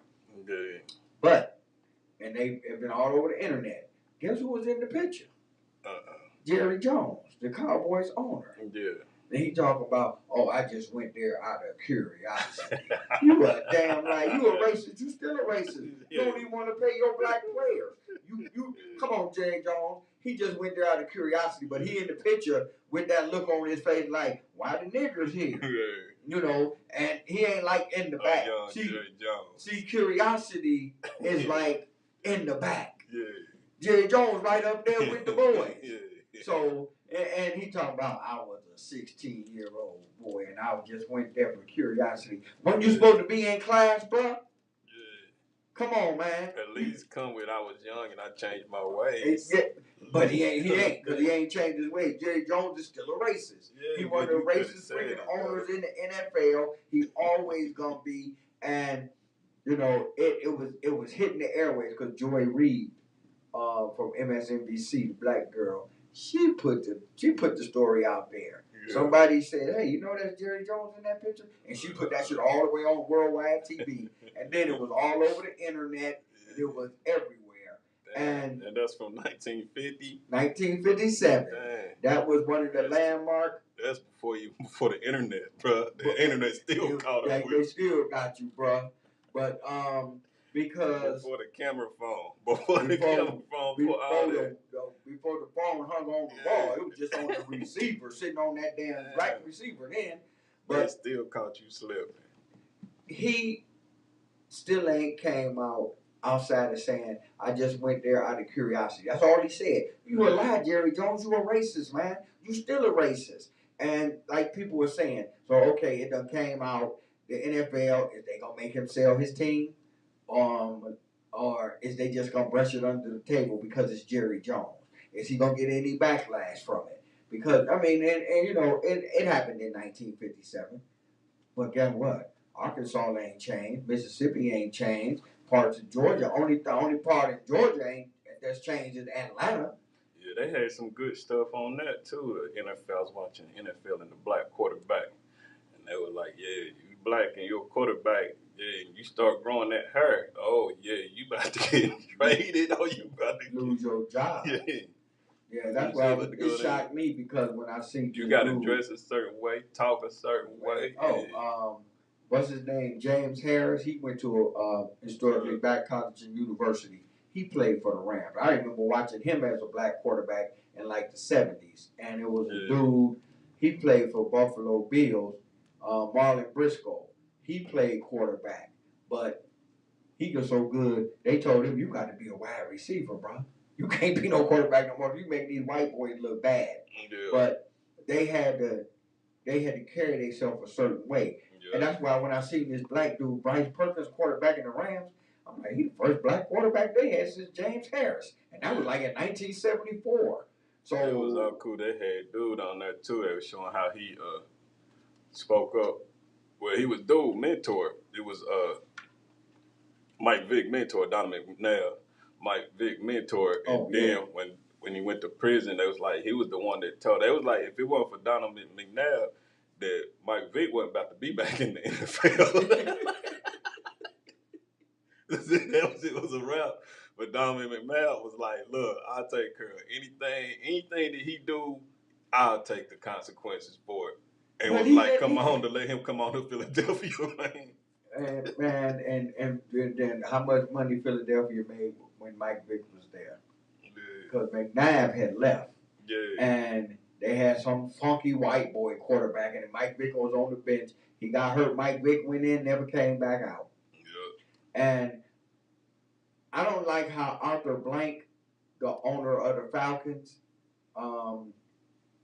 did Mike Vick. Because when he first had Mike Vick, he was like, oh, he's like my son and this, that, and all that other stuff. Soon as that shit came out about them dog fighting, he washed his hands with Mike Vick. Mike Vick said, I ain't spoken to him since. He said he ain't even tried to contact me. He didn't know how I was doing when I was in jail, but he was a fraud. Arthur Blank, fraud. Jerry Jones, racist. Robert Kraft, owner of the Patriots, pervert, go get pissed on in a Chinese massage parlor. Just don't bring it up to Juicy Seafoods on 79th. But they was like, man, Donovan McNabb was a real stand-up guy for that. You know what? And I didn't see that, and I didn't know that. And letting him come somebody was gonna potentially take your job. And it was basically. And then he got traded, but they was they were like, that was cool, because they was like, if it wasn't for Donovan McNabb, it was over for Mike Vick. Well, yeah, and of course they didn't want him back in the league, but Donovan McNabb was highly respected by everybody across the board in that league, because Donovan McNabb was one of the, when they started letting black quarterbacks come back into football, and he was articulate. Donovan McNabb, first of all, he was good. He was freaking super good, but he was articulate. He had charisma and stuff, and they was like, okay, well, they were talking about too. Like, people articulated that some of them they wouldn't even put, like certain black quarterbacks, they wouldn't even put in front of the camera, man. Jefferson Street Joe Gillum. Some of them, because you couldn't, you wasn't articulate, and then some of them was too articulate. They didn't want people to know that you was smart. Yeah, they didn't want people to know you was smart. And then get to talking stuff. Joe Gillum, they used to call him Jefferson Street, like they used to call Joe name on Broadway Joe. Yeah. Jefferson Street Joe Gillum. Joe Gillum, he was on the Pittsburgh Steelers. Terry Bradshaw got hurt. Actually, Terry Bradshaw got hurt downtown at the old Cleveland Stadium. Joe Turkey Jones picked him up and bam, slammed him right on his head. And we was at the game, he was down there shaking. I said, he's going to die, y'all, but who cares? He played for Pittsburgh. And he was down there, he was down there shaking like a crap game. And Joe Gillum came into the game. And the Browns was winning. And you know how it turned out. Jefferson Street Joe Gillum. And then he was starting, and the Pittsburgh, they was winning their games, but when it came for time for Terry Bradshaw to come back, you know they put Terry Bradshaw back in. And Joe Gillum was like, dude, he ain't better than me. You know, and you know, he was one of them ones that you definitely wasn't sticking no mic in front of their face, because he was gonna say, because he grew up in the South during racist and prejudice, and he used to tell him he'd be calling them crackers. Anytime you say them crackers on TV, and this was in the 70s, everybody, you know, we still got lynching laws on the book today in certain states. So, but the thing about Jefferson Street Joe, after an hour, Jefferson used to put white stuff up his nose. He used to drink, but he used to come to the games. He used to win games. Now, if you're anybody that's listening, go look up Joe Gillum, Jefferson Street Joe, and the man is a legend. He's a legend in Pittsburgh, and Terry Bradshaw. If Chuck Noll was in Chuck Noll from Cleveland, I love him. He's from Cleveland. That's about the only thing from Pittsburgh I do like. But if Chuck Noll would have been real about it, and I think the Rooneys, the owners, have more of a call in it than Chuck Noll did. Yeah. If Chuck Noll would have had his way about it, he wouldn't have put Terry Bradshaw back in the game as soon as Terry Bradshaw got healthy again. Because, I mean, the Steelers won like 6 games straight with this dude, and Pittsburgh was basically kind of like a running team, and they would throw the ball every now and then. Because like Terry Bradshaw saying on TV the other day, my career passing percentage was something like 48%. Yeah. But Joe Gillum was coming in. He was going for 300 yards, 280 yards. He was slinging it. And that's what they were talking about, like how they just the discrimination of the black quarterback. But now they was like, now it's trying to get there. They're trying to get there because what was the highest paid black quarterback, the highest paid NFL player, they said now is who, Patrick Mahomes. Yeah. Oh, Patrick Mahomes got a lifetime contract. Guaranteed money. They say guaranteed money. They was like, we ain't getting no guaranteed money back then. Back then, they was barely making $50,000-$60,000 a year as a backup quarterback. I mean, yeah, that's what they were saying. Some of them had to have a job, a real job, and then if you didn't have no job, you either had to go play because it wasn't guaranteed. They were telling they had your boy on there. He used to be the Chicago Bears quarterback. White dude, Jim McMahon. Yeah, Jim McMahon he said, Jim McMahon said, I had to go out there. Sometimes I didn't even know I was playing. Well, yeah, he said, man, he told the truth about everything. He said, man, one time, I don't even know I was even playing. He said, I woke up in the hospital. They said I was internal bleeding. He said I was playing. some days I would wake up. He said I go to home and be talking to my girl or whatever. He said I go home and be like, they're like, yeah, the football game was. He's like, I ain't remember none of that. It was like us playing in the blackout because he said they just had like drugs. It's like, oh, they used to shoot them dudes up, man. Like nowadays, he said like candy, the candy cabinet. He said like a candy jar or something. That's how the drugs was in the locker room. Said you just go, just take you some Vicodins or whatever, and go out there numb. Just go out there numb and play. But Jim McMahon always told the truth. That's why I liked the Jim McMahon. That's why Mike Ditka respected Jim McMahon, and Jim McMahon, Walter Payton respected Jim McMahon because Jim McMahon, he didn't care. Yeah. You know when they went to the Super Bowl that year and he was getting drunk, he was plastered. They said the whole time that they was there, him, Steve McMichaels, and what was one of them? They was drunk the whole time. They was drunk the day of the game. Yeah. And when he got on the balcony in Bourbon Street and he pulled his pants down and he said, "Fuck Pete Rozelle." And Rozelle was the owner at that time. Yeah. He was the name because back then you couldn't have Nike on your headband or your wristbands. Yeah. It was against the NFL rules. And Jim McMahon had a contract with Nike. Yeah. And he had a headband on that said the swoosh. And they fined him for it. And they told him don't wear it again. Jim McMahon wore it again the next week because guess what? Every time he wore it, Nike gave him more money. Gave him money to pay them fines off. So they kept. I remember that. Yeah, I kind of remember that too. He broke out with one. They knew he was gonna pull it off, and he pulled his helmet off. He had a headband on that said Rozelle. Yeah. Jim McMahon, I like the Jim McMahon. He told the truth. He probably still somewhere drunk, high, telling the truth right now. Yeah, he was on that. He was on that documentary. Cause you know Jim McMahon had one eye. Yeah. He poked himself, and he got poked in the eye with a fork when he was like about 9. Oh man. And he played for BYU, and he threw the ball all over the field. And I was like, with one eye. With one eye. Just think what he would have did with 2 eyes. He could have seen the damn shots. The one the shot he throw past his ear, then he drink this one. Because I mean, this dude was fun, man. Walter Payton respected everybody on the freaking Chicago Bears when they had that run, when they were the best team in football, even though they only won 1 Super Bowl. Everybody respected Jim McMahon because Jim McMahon would come out and say the stuff that some black players wouldn't say. Yeah. And Walter Payton wasn't the type of person that he wanted all that publicity. You know, Walter Payton just wanted to do his job, get his money, go home with his family. So Jim McMahon said it for everybody. And he was one of the first people to get that little swoosh, get that money from the swoosh. Yeah. I think he might have been the first in the NFL to get that money from the swoosh. Don't quote me on it, but I'm pretty certain because for Pete Rozelle and the NFL to act like they did when he had that shit on that headband, to act like they did to find him first and then told him don't wear it again, how you gonna tell? That's like telling Dreadlock after he just got out of the hospital in a 4 Loko coma not to drink no more. What Dreadlock gonna do? Dude. Drink. I didn't even see Lonnie. I was with Lonnie today. Where was Lonnie at today?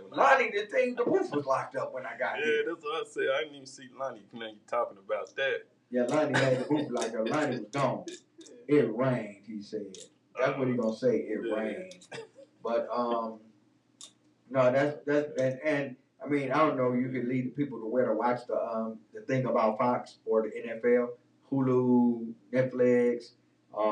Where'd you find this stuff out, bro? Because you the documentary king. This was on. This was actually on like Vice. Oh, okay. Yeah, I think it was on Vice. Yeah, they have some good stuff on Vice too. Yeah. I have to admit. But speaking of documentaries, yeah, you know, when I watch a documentary, I got to stop. I got to see what's going on. Yeah, you be on it. But I was reading something and it said Louis Armstrong, he liked the weed. Okay. So I'm like, well, let me read this about Louis Armstrong.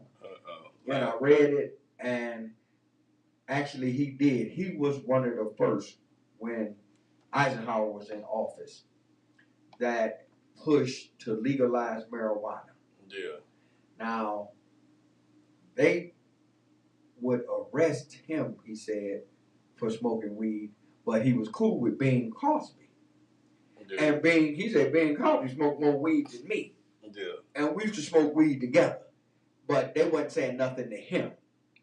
But he said he even, when he got in some trouble about it, he went to Eisenhower and told him, hey man, y'all need, hey man, what's up with this? Bing smoking weed like it's going out of style. But y'all locking me up. But, and the thing was, what really, really pissed him off, and he wasn't mad at Bing. Yeah. He was mad at the government. They gave Bing Crosby a license to grow marijuana in the 50s. Like they growing it out there now. He had a license to grow it. That's how much he was smoking. Him and Louis Armstrong was smoking. But when he applied for one, they told him, hell no, nigga. That's exactly what he said. They told him it wasn't happening. So he went to Eisenhower. He went to the president and was like, yo, what's up? And he never got his license to grow weed. I mean, he probably was growing it anyway. But that's just the difference. But they didn't even give him no card, and now he didn't get the weed card. He didn't get the weed card. He was smoking. He was getting it from his boy. His boy started growing it, so he ain't had to buy it no more. Because, Bing Crosby was White Christmas. Yeah. And, had yourself a merry little Christmas. And he dreaming of a White Christmas. Well, he was dreaming of that green stuff, too. And he was smoking. But it's all on a documentary called Black and Blues. It's going to be on Hulu. It's coming up. That's why, we always promote good documentaries. And we don't promote shitty documentaries. Loud Pack Louis. Louis Armstrong is called, the documentary is called Black and Blues. And it talks about the history of the blues. And it focuses on his life in the blues more than, talk about the blues all the way back to Joplin and all that stuff.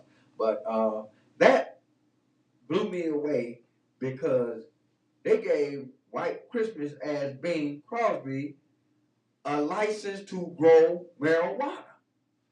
Yeah. Now, it's the same now. If me and you had a whole bunch of grip and chips and we wanted to go get us a license, we had to jump through some hoops to get it. Yeah. But guaranteed, if what's her name, Krishan, whatever her name is, you ain't called or checked in with us either lately, young lady. Yeah. If she wanted to go get a license, with 2 felonies. With 2 felonies, they gonna get her a license, but we ain't got no felonies, and we can't get a license. Yeah. But Louis Armstrong, he said it was cool. He said I was smoking Bing shit. Like, she got 2 felonies. Oh, we didn't even check into that. Oh, we ain't check. She white. She's a cute white woman. We didn't check into that. Nothing against white women, Alfonso Ribeiro. We have to say that. Oh, and one more thing about Tom Brady. Then the Cavs, keep going, Cavs, y'all doing good. Keep on going. One thing about Tom Brady, outside that he lost to Ohio State in some Browns uniforms yesterday, and he done got tied up with whatever his name is, Sam Friedman, whatever his name is, with FTX, and he got all these problems. Remember he let Antonio Brown live with him when he came to New England? And he vouched for Antonio Brown, and they were supposed to be such good friends and all that stuff. And Antonio Brown used to play with his kids and stuff. Yeah. Antonio Brown put nudes out of Tom Brady's wife, or his ex-wife now. He put nude pictures of her out. Now, I'm like somebody else said, when was Antonio Brown taking pictures of her? Or when did he stumble upon the pictures of her when he was looking through their drawers and stuff when they was out of town? What's her damn name? Gisele Bündchen, or whatever her damn name is. And she ain't really all that cute, man. Tiger Woods' wife looked better than her. And she wasn't even no damn model. But Antonio Brown, and they put You know, of course they had the little black that's lines crazy. across, but they had pictures. Antonio Brown he had pictures. He put Tom Brady's wife up there because he said Tom Brady ain't going back for me. Yeah. Antonio Brown, you lost your damn mind. You went crazy. I wouldn't have went to bat for you either. But turns out Antonio Brown was taking pictures, or he done found some pictures, and he was screenshotting them, and he saved them until that day. Way to go, Antonio Brown. You know, do we know he could get put in jail for that? I don't think they got a law against putting revenge porn out or putting porn out, and you not in the porn industry. Yeah, I think now it's just like you shouldn't. It's more of like it's still risque. It's more like you shouldn't have took the pictures anyway. But I think now they probably just try to get you to how hard they go on you. They try to get you to take them down. Well, first. I mean, but once they get out there, somebody else Yeah, saved them. it's already. So like I say, it's a tricky subject because it's not child. It's not you not exploiting the child or nothing. They had a documentary about that too. The dude that was doing all them women, but what had him caught, it wasn't the thing that was having him caught. He could post the porn pictures because it wasn't children, but they kept asking him how he got the pictures, and what they got him for was sending the code to people's phone to have them to change their email address number. And while they was doing that, he was getting the passcode, and he was going in their emails, getting the pictures from their emails. So that's what they got him for the email fraud. But you can't do nothing about them pictures, yeah. Well, I mean, they still then I mean, I seen on something where these people had consensual. Job, what up, Job? Job, what's happening, bro? You come in, man. Tune in. Come in to the show and bring some potato chips. He said, "Bring some potato chips." But no, this lady, I don't know. I was watching something, and her and this dude, they were in a consensual relationship, and they was filming what they was doing in their bedroom, and they broke up. Now, when they broke up, you know, they had an agreement. Yeah. I ain't putting this out there, so something happened, and he put that stuff out there for the world to see. Yeah. She ended up winning in court. And I don't know if everybody got it, but California got a law. You can't do that shit. Yeah. So I think that's what dude. I think you might have went to court in New York. Yeah, you depend on where you at too. All that be different. Everybody ain't got that law floating around. I think you might have been in New York, but they was like long as it ain't. And then it's like some people is volunteering. It's hard. It's a line that you don't know who volunteering or who did. It's like pretty much you shouldn't have been taking the pictures and they wouldn't have got out there in the first place. A lot of judges look at it like that. Well, why are you doing that? Yeah. Even though that judge got some pictures of him and his wife. Yeah, because now this is 2022. You should know better. Anytime you take a picture now, it's out there. It's out there. Yeah, well, I mean, of course. And if you don't know that, where you been, what rock you under, and what rock you smoking. Because once it hit the internet, it's out there. Yep. You know, so I don't know. I don't understand people who think that, oh, well, you can't do that. Yes, you can. As long as it ain't got nothing to do with no kids. Yeah, that's what they say. As long as it's not...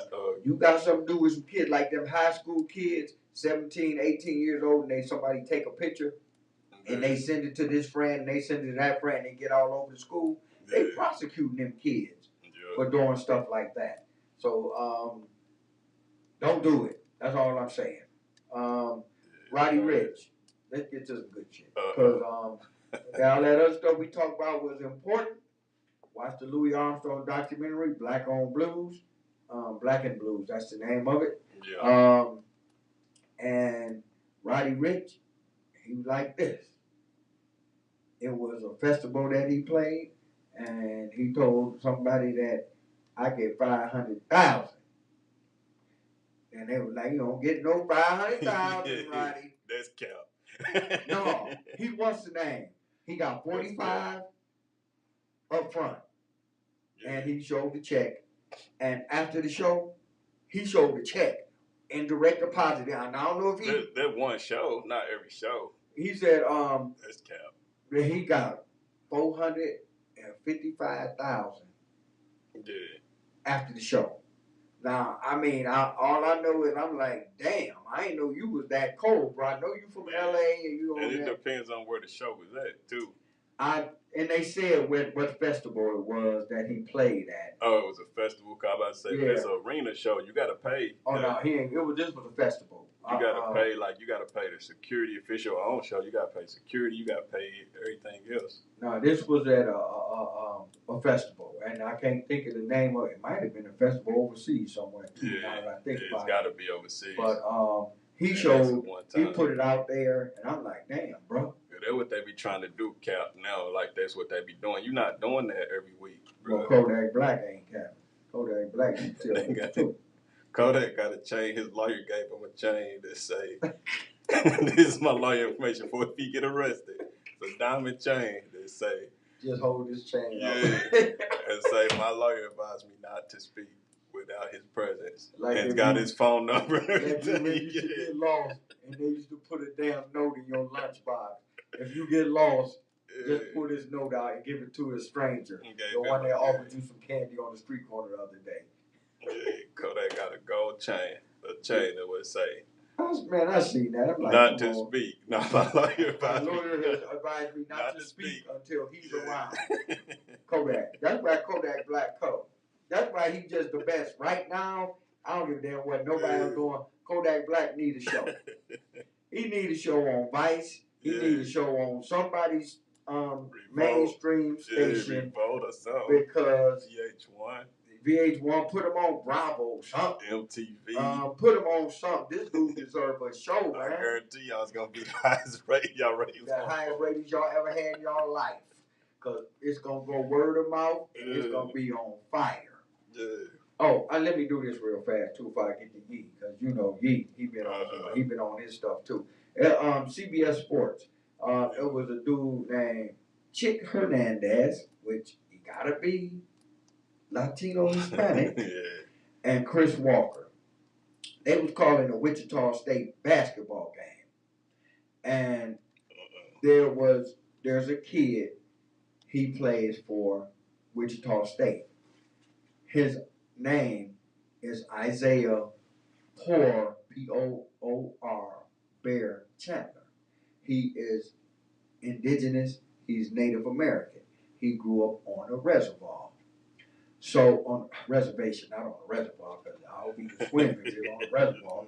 But he grew up on the reservation. He's part of the Ola La Lakota tribe. And they was calling the game. And this game's on TV, mind you. And just like we talking about, when they put it out there in cyberspace, then it ain't going nowhere. This on tape. They kept calling this young man Pooh Bear, like Winnie the Pooh. Yeah. And they kept calling him Pooh Bear. And they kept calling him Pooh Bear. And then at the end of the game, he went up to them and told them, "Y'all disrespected me." He about to get a whole bunch of money from CBS. But then Wichita State, they went online and they put it out there saying that these announcers, and you know that's going into the producer's ear when they out there talking. And so ain't nobody tell them to stop. And they kept doing it. They disrespecting this kid, man. And he about 6'8", about 250 pounds. Now he could whoop their little white asses. But then that's gonna cost him money, though. But he's smart. And his tribe, and he like Kodak Black. Don't say nothing till your lawyer show up, because we about to get a whole bunch of money from CBS. You shouldn't have did that, man. That's racist, man. Now, and Chick Hernandez sound like he Latino Hispanic. That's like Ted Cruz being mad at black people and kissing white people's ass, and he Hispanic. When the war starts, they gonna hang you because you the quickest minority closest to them before they get to any black people, Ted. Remember Donald Trump said your wife was ugly on national TV, worldwide TV, and he said your father was part of the murder of JFK, and you stood down there at the podium and didn't say nothing. You, man, come on, man.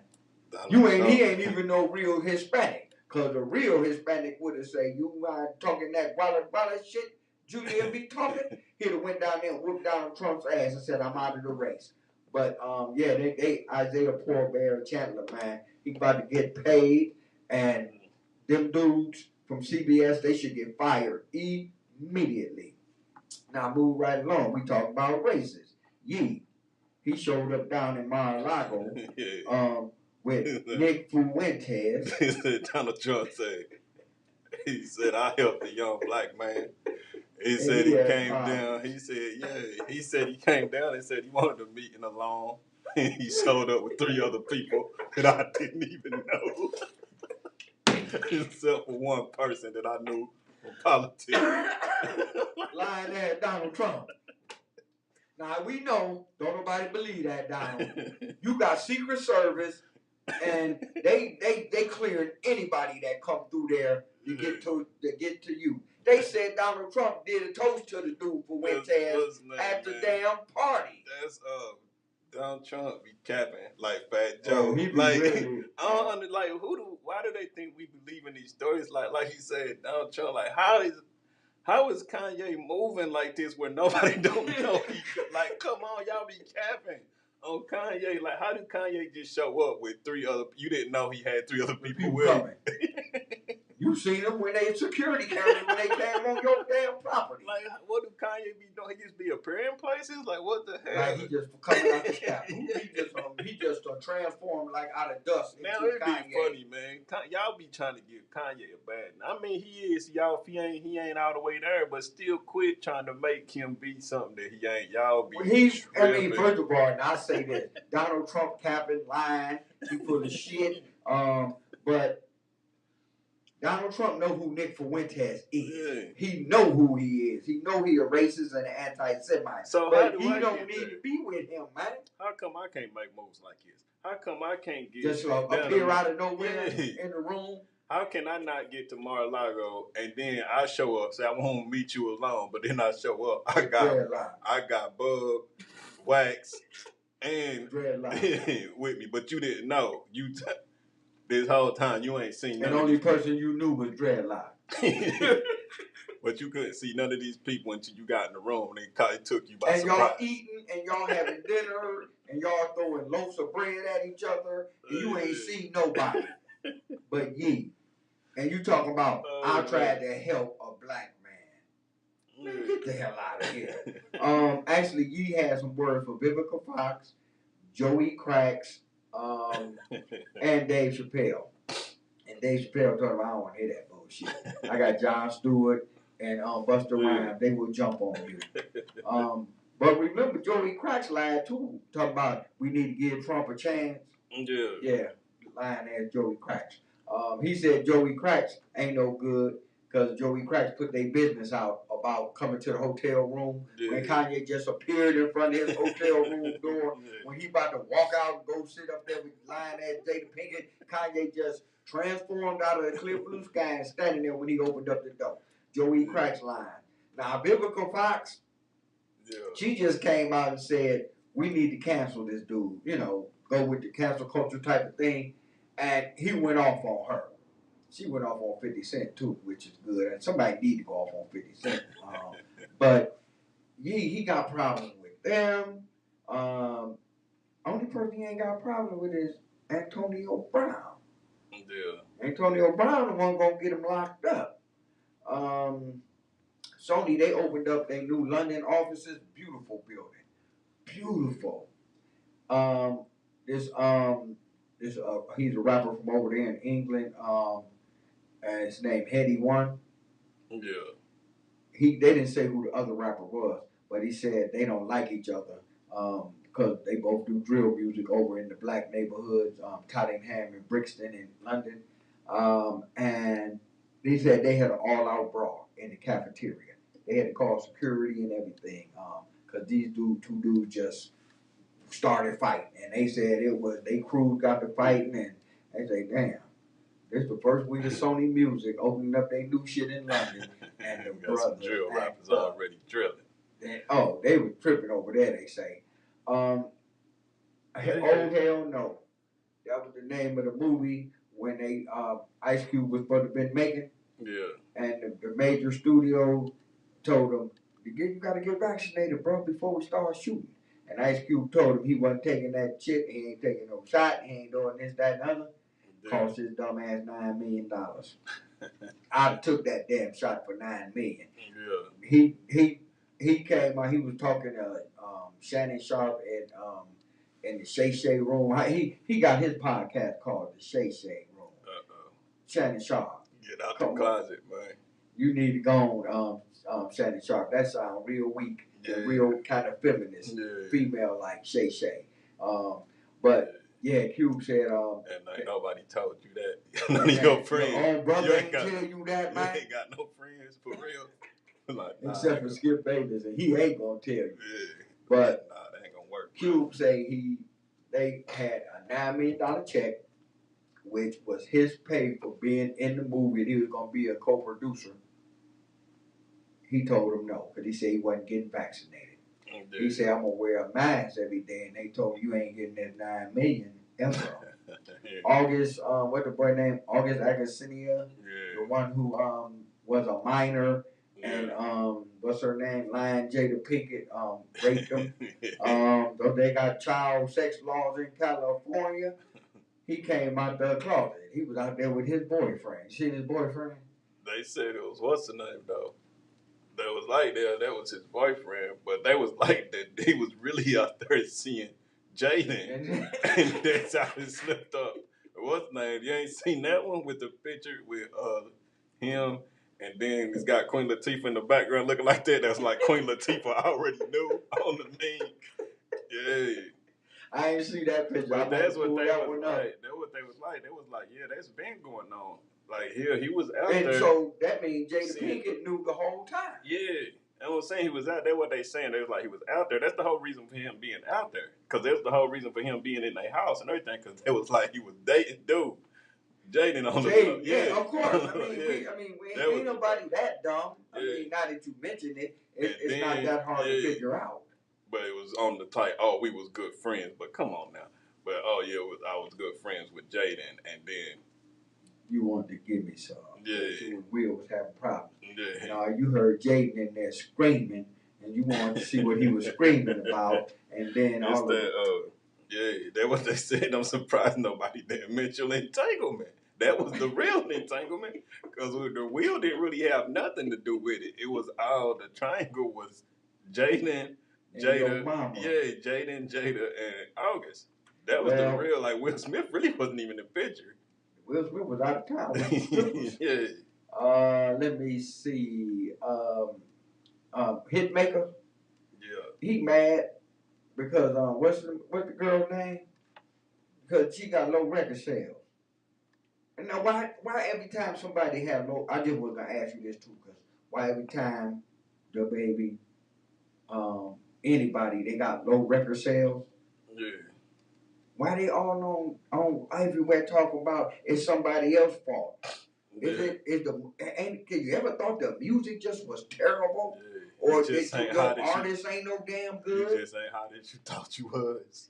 But because I mean, who was this Sweetie, whatever? Sweetie, yeah. So I'm like, at least my boy, the baby, he went out. He tried to recoup some of his money somehow, some way, because he was actually singing did a rap, and he did it over that Lauryn Hill song. Yeah. And a lot of people took to it.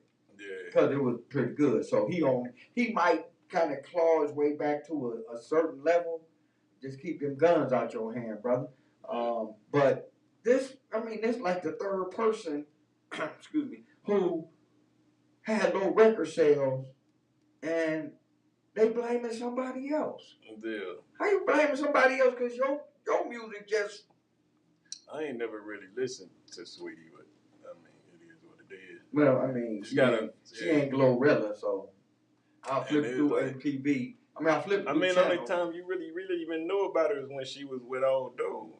She was with Quavo, and that was like, okay, you gotta understand, and like, you might want to get back with Quavo so you can get your chips back up. Yeah, she wasn't that. You fell off. I mean, I don't know how much music she made since she was with Quavo.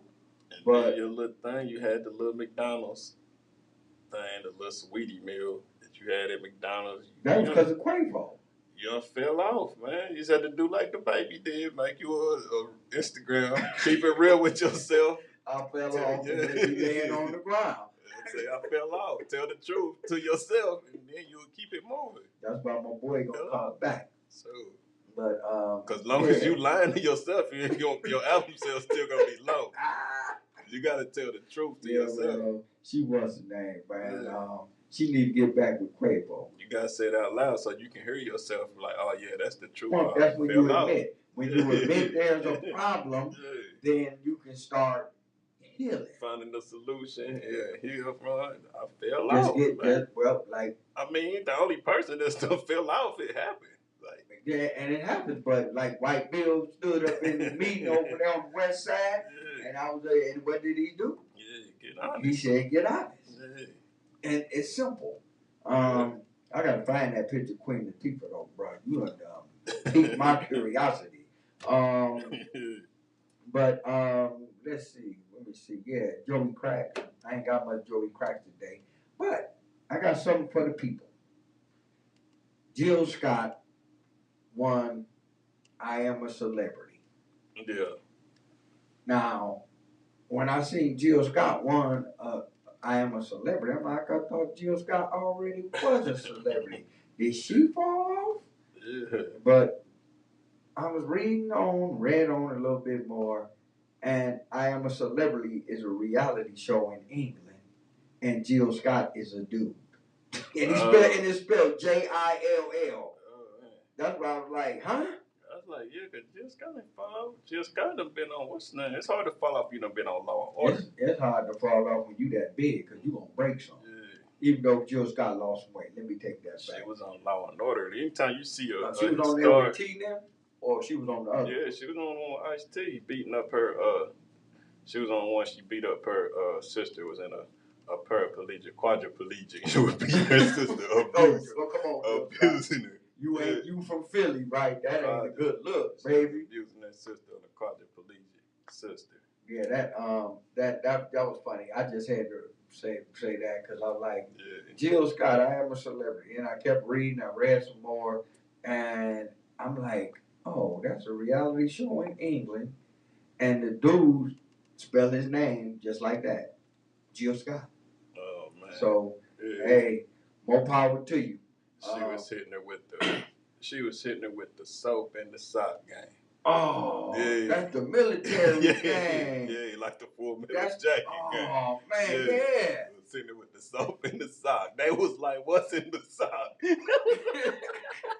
That's what somebody said. They said, "What's in the sock?" They was like, "It's a bar of soap, like in the military." It's a military. You ever seen a bar of soap that they give us in the military? Them bars of soap be big 2 times bigger than I am. And they be hard as a brick. It's a bar of soap, so the bruises are internal.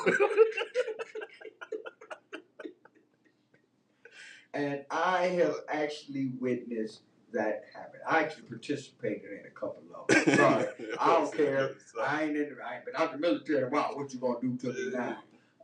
But Full Metal Jacket, I was gonna mention it last week, but we was moving real fast. But there was a thing that the little dude that played the drill sergeant in Full Metal Jacket, he was a real drill sergeant. Who they found, and he played that role, and they said Lou Gossett cost him an Oscar nomination, if not the Oscar for Best Supporting Actor, because when he did Officer and a Gentleman. Yeah. And I was reading that, I'm like, okay, that's kind of like some bullshit, because both of them played the part. I didn't know at the time dude was a real drill sergeant in the military. Yeah. But they said that Lou Gossett even used one of his quotes when he said, where you from? And the dude said, Oklahoma. Yeah. And he's the only thing about steers and queers. Yeah. But dude used to say it for real when he was down in Texas as a drill sergeant. That's what he said on Full Metal Jacket. He said, where you from? Texas. He said, only thing going to Texas is steers and queers, and I don't see no horns. Yeah, see, that's the part Lou Gossett left off. Yeah. When he said it in Officer and Gentleman. But I was like, well, how can you speculate? He was a real drill sergeant, but he was going in, my dude, on Full Metal Jacket. Said the best part of you ran down your mama, cracked your mama's ass, and ended up as a stain on the mattress. He was going in on some people. I'm gonna tell you something. It was a dude. He was going in. His name was Master Sergeant Blackwell. I'll never forget this man. He was that dude for real. Now this dude was in the Army. Master Sergeant Blackwell was in the Air Force. That man told me he said, cause me and my dude Kenny Clark, we was in line with now they got a whole platoon of girls over there. Yeah. And we over here, we all waiting our turn to go in there to eat and shit, which y'all gonna make us eat in 10 minutes and get the fuck out of there. So me and Clark, we was like looking, and we wasn't standing there looking straight ahead. Yeah. So the lady platoon sergeant, which was a fine sister, thick as hell, she was like, "What is y'all looking at?" And we was like, "We looking over there." She said, "I'm supposed to be at attention, looking straight ahead." She was like, "Yeah." She said, "Well, who is your drill sergeant?" We was like Sergeant Moore, and Sergeant Moore wasn't our drill sergeant that day. He was our drill sergeant in the evening. Sergeant Blackwell was our drill sergeant. And she went and looked for Sergeant Moore, and it was Sergeant Blackwell. Sergeant Blackwell brought his little 5'2" ass over there. Same, he used to have his uniforms was so damn pressed he could just step out of them there and stand up by himself. And he had on the big smoky hat, and he was like, the lady went and told him, and he was like, "Y'all two." He said, "City boy, y'all two city boys from Ohio, ain't y'all? Come here." She said, and we just was like, okay, we in trouble again. This dude, it was raining. This dude did the Officer and the Gentleman move. Yeah. He said, "You right here and you right here." Now, when they used to make us do push-ups, I mean, I was in the best shape of my life. I could do 500 push-ups like nothing. I didn't even give a damn at that time. Yeah. But it was a puddle. And he said, "Make sure you do them all the way to the ground." I'm like, this motherfucker, I'm thinking, he gonna make me just do push-ups. Now, all them girls looking, every other platoon looking, waiting to go eat. So I looked at my boy looked at me, said, "Give me 100. We knocked 100 off, got up, said, went on in there, ate, kept it moving. I said, you know what? I said, if I ever see that damn lady again, I'm gonna say something to her. I'm walking out the chow hall, and I see her. So I look at her, and I roll my eyes at her. And she was like, she pulled me out of my formation, brought me over there, and asked me, what was I looking at? I said, I was looking at that girl in the third row over there. Sergeant Blackwell said, "Come here." Looking at my next baby mama. Because we ain't had nothing in a minute. Ain't had no beer, ain't had nothing. Give me 500. And he said, come to think of it, because we was about to go on a damn march. He said, we was just going to do our normal hour march. But thanks to Mr. Clark, city boy from Columbus, Ohio, and thanks to Mr. Solomon from Cleveland, Ohio, I think we going to do 3 hours. All them motherfuckers was mad at us. I knocked my 500 off, got it, we got in line, went on about our business. But he was the same, he was the identical twin of that dude in Full Metal Jacket. They even sounded alike. Yeah. That's one thing about I tell you what. I'm gonna go home and watch that, man. I gotta go watch. That's a classic. Anytime I see it, I stop. Cause remember he had dudes sitting up on the line in the washing machine with his hat turned around back with his thumb in his mouth. Then they was like, and I always think of that one line. Cause it was a dude named Greenfield. He was Private Powell in our squadron. He was the real Private Powell. And I'm like, this motherfucker can't do shit right. He couldn't march. He couldn't. We got him with the soap. With the soap game. We got him with the soap. Beat the shit out of his ass with that soap. But see, the thing is, with the soap, you can't hit in the head. Yeah. You have to hit him in their body. And I'm like, fuck that head shit. I'm about to crack this motherfucker's head, man. Now, I'm getting people in trouble myself, so I'm calling the kettle black. Yeah. But he can't march, he can't do nothing. And like what my boy said, Private Power, because you started calling him Private Power in the movie. Yeah, that's the episode though. It's got Jill Scott hitting her sister with the soap, and the dude is her son. The dude is her son. And so they abusing the paraplegic. But he ain't abusing her. He cool. Her son is gonna take custody. You gotta watch it. It's the one. Her son is the one from the big dude from what's that movie? The Blind Side.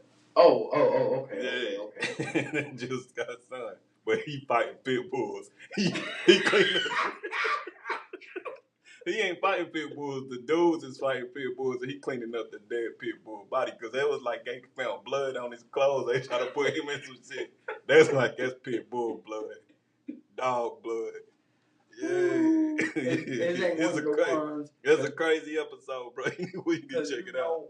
How they been doing it? Where all other units are, Law and Order.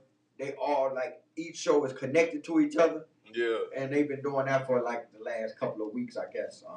But which everybody said was pretty good because they connecting each Law and Order. Oh, I ain't seen them. They say they all working together, and it's just basically it's a 3-hour Law and Order. Yeah. And this one just an hour, and then Ice-T had because he was beating up the dude that he was fighting, cleaning up the pit bulls that was fighting the pit bulls. Well. He was beating him up, locked up on the bus. Ice-T had to come, like, open the door up, bro. Ice-T had to come talk him down. Well, all I know is Anthony Anderson made all that money off Blackish and went right back to Law and Order. And then they wrote his ass out after about 6 weeks. Yeah, I ain't seen him. I ain't seen the one he be on. I seen he was on Special Victims. He had to come on there one time. I had to be partners with, what's my dude? With Elliot, with Stabler. Elliot was about to beat that dude. I think in real life, though, I was like, damn. And Anderson about to get fucked up on here. What's his name? He came back on. Yeah. And I was like, damn, he didn't take no time off. Because, of course, Tracy Ellis Ross, she ain't got to do no work. Her ass all over the internet with all type of shit she's selling and over in Paris and wearing clothes and acting goofy. So she knows she made a lot of money on Blackish. So Anthony Anderson, he must not been saving his chips. His mama be in his commercials and stuff. Got his mama rich. Yeah, why you have to go to work so damn fast, bro? Like drinking all that damn liquor they drinking. His mama making drinks. Talking about it's my kitchen. Talking about my liquor, I make his shit. I'm the drunk like you. Yeah. But yeah, they what's the name? I gotta watch that. Because I used to watch it all the time. Because it's a good show. It's one of the longest running cop shows on TV history. Even though they didn't have 2 spinoffs from it, but Law and Order used to be real freaking good. I might catch like on USA Network. I might be not doing nothing, and it might come on, and I might watch it.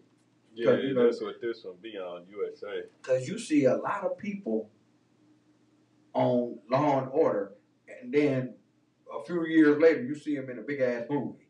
Yeah, that's what I said. Like, Jill Scott, she couldn't have fell off.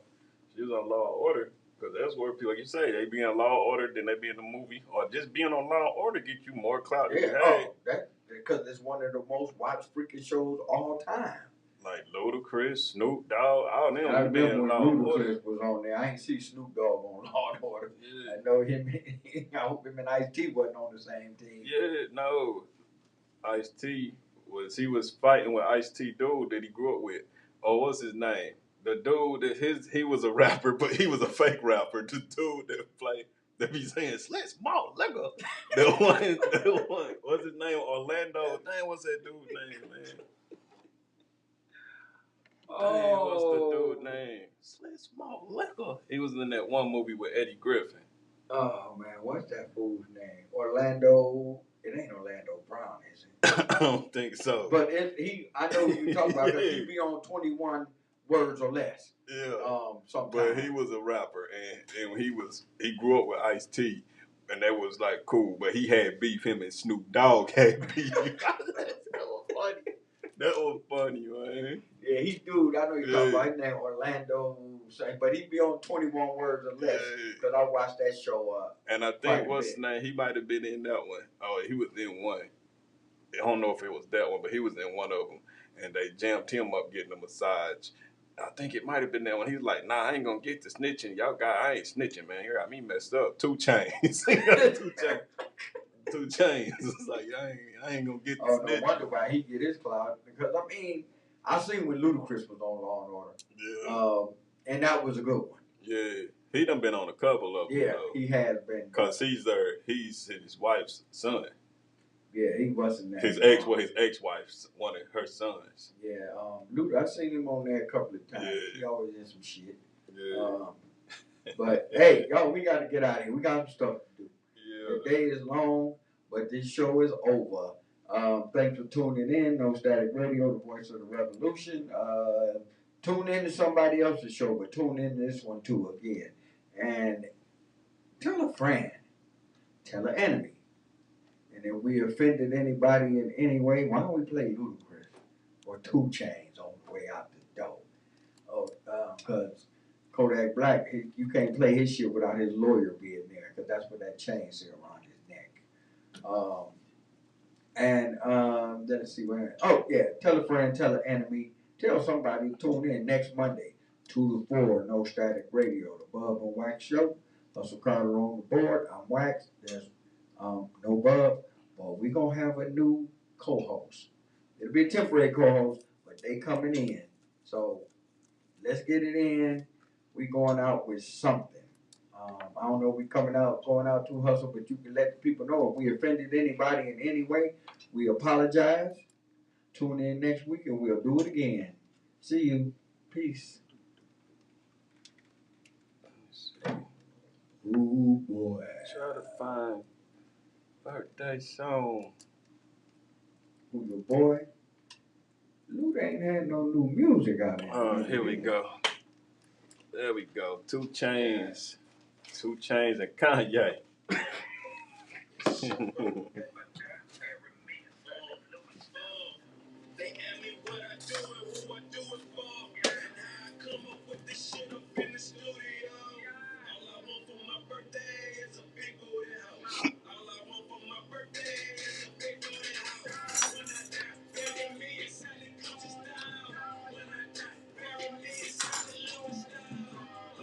For my birthday.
Yeah. Birthday. What is it? Saturday? November. That's over already.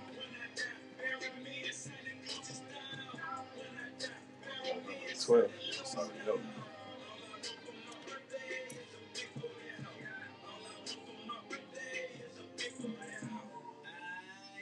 Easy, how you doing, huh? It's my birthday, I deserve to be greedy, huh? She holding out, she ain't giving to the needy, huh? You go downstairs and fall asleep, put the TV on. Y'all been together 10 years, you deserve a menage. Especially if you put that BMW in a garage. Especially if you paid a couple payments on her mama crib. Went to her niece's graduation, man, I hate those kids. Last birthday, it did change. I was wondering, oh, it did change.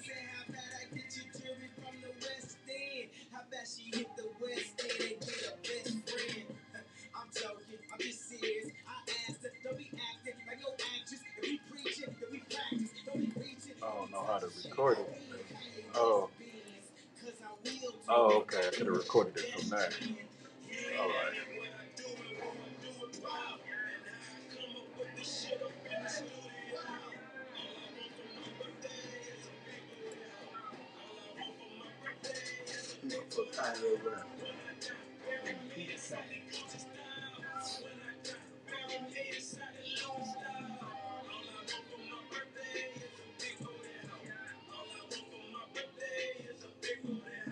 It's your birthday. It's your birthday. Bad bitch contest. You in first place. You in first place. You in first place. Bad bitch contest. You in first place. I show up on a check to your workplace. They hand the valet the keys to the Mercedes. Tell the DJ play your song. This shit come on. What I'm seeing from the back, I came from the they ask me what I do and who I do it for. When I die, bury me inside the booty club. Get it good, get it good, get it good. I might switch it up and get you good. They ask me what I do and who I do it for. And how I come up with this shit up in the studio. All I want for my birthday is a big booty house. All I want for my birthday is a big booty house. When I die, bury me inside the Gucci style. When I die, bury me inside the Louis style. All I want for my birthday is a big booty house. All I want for my birthday is a big booty house. Do say yay, say yay. We like Snoop and Dre. And it's your birthday, baby, baby. You deserve a coup today.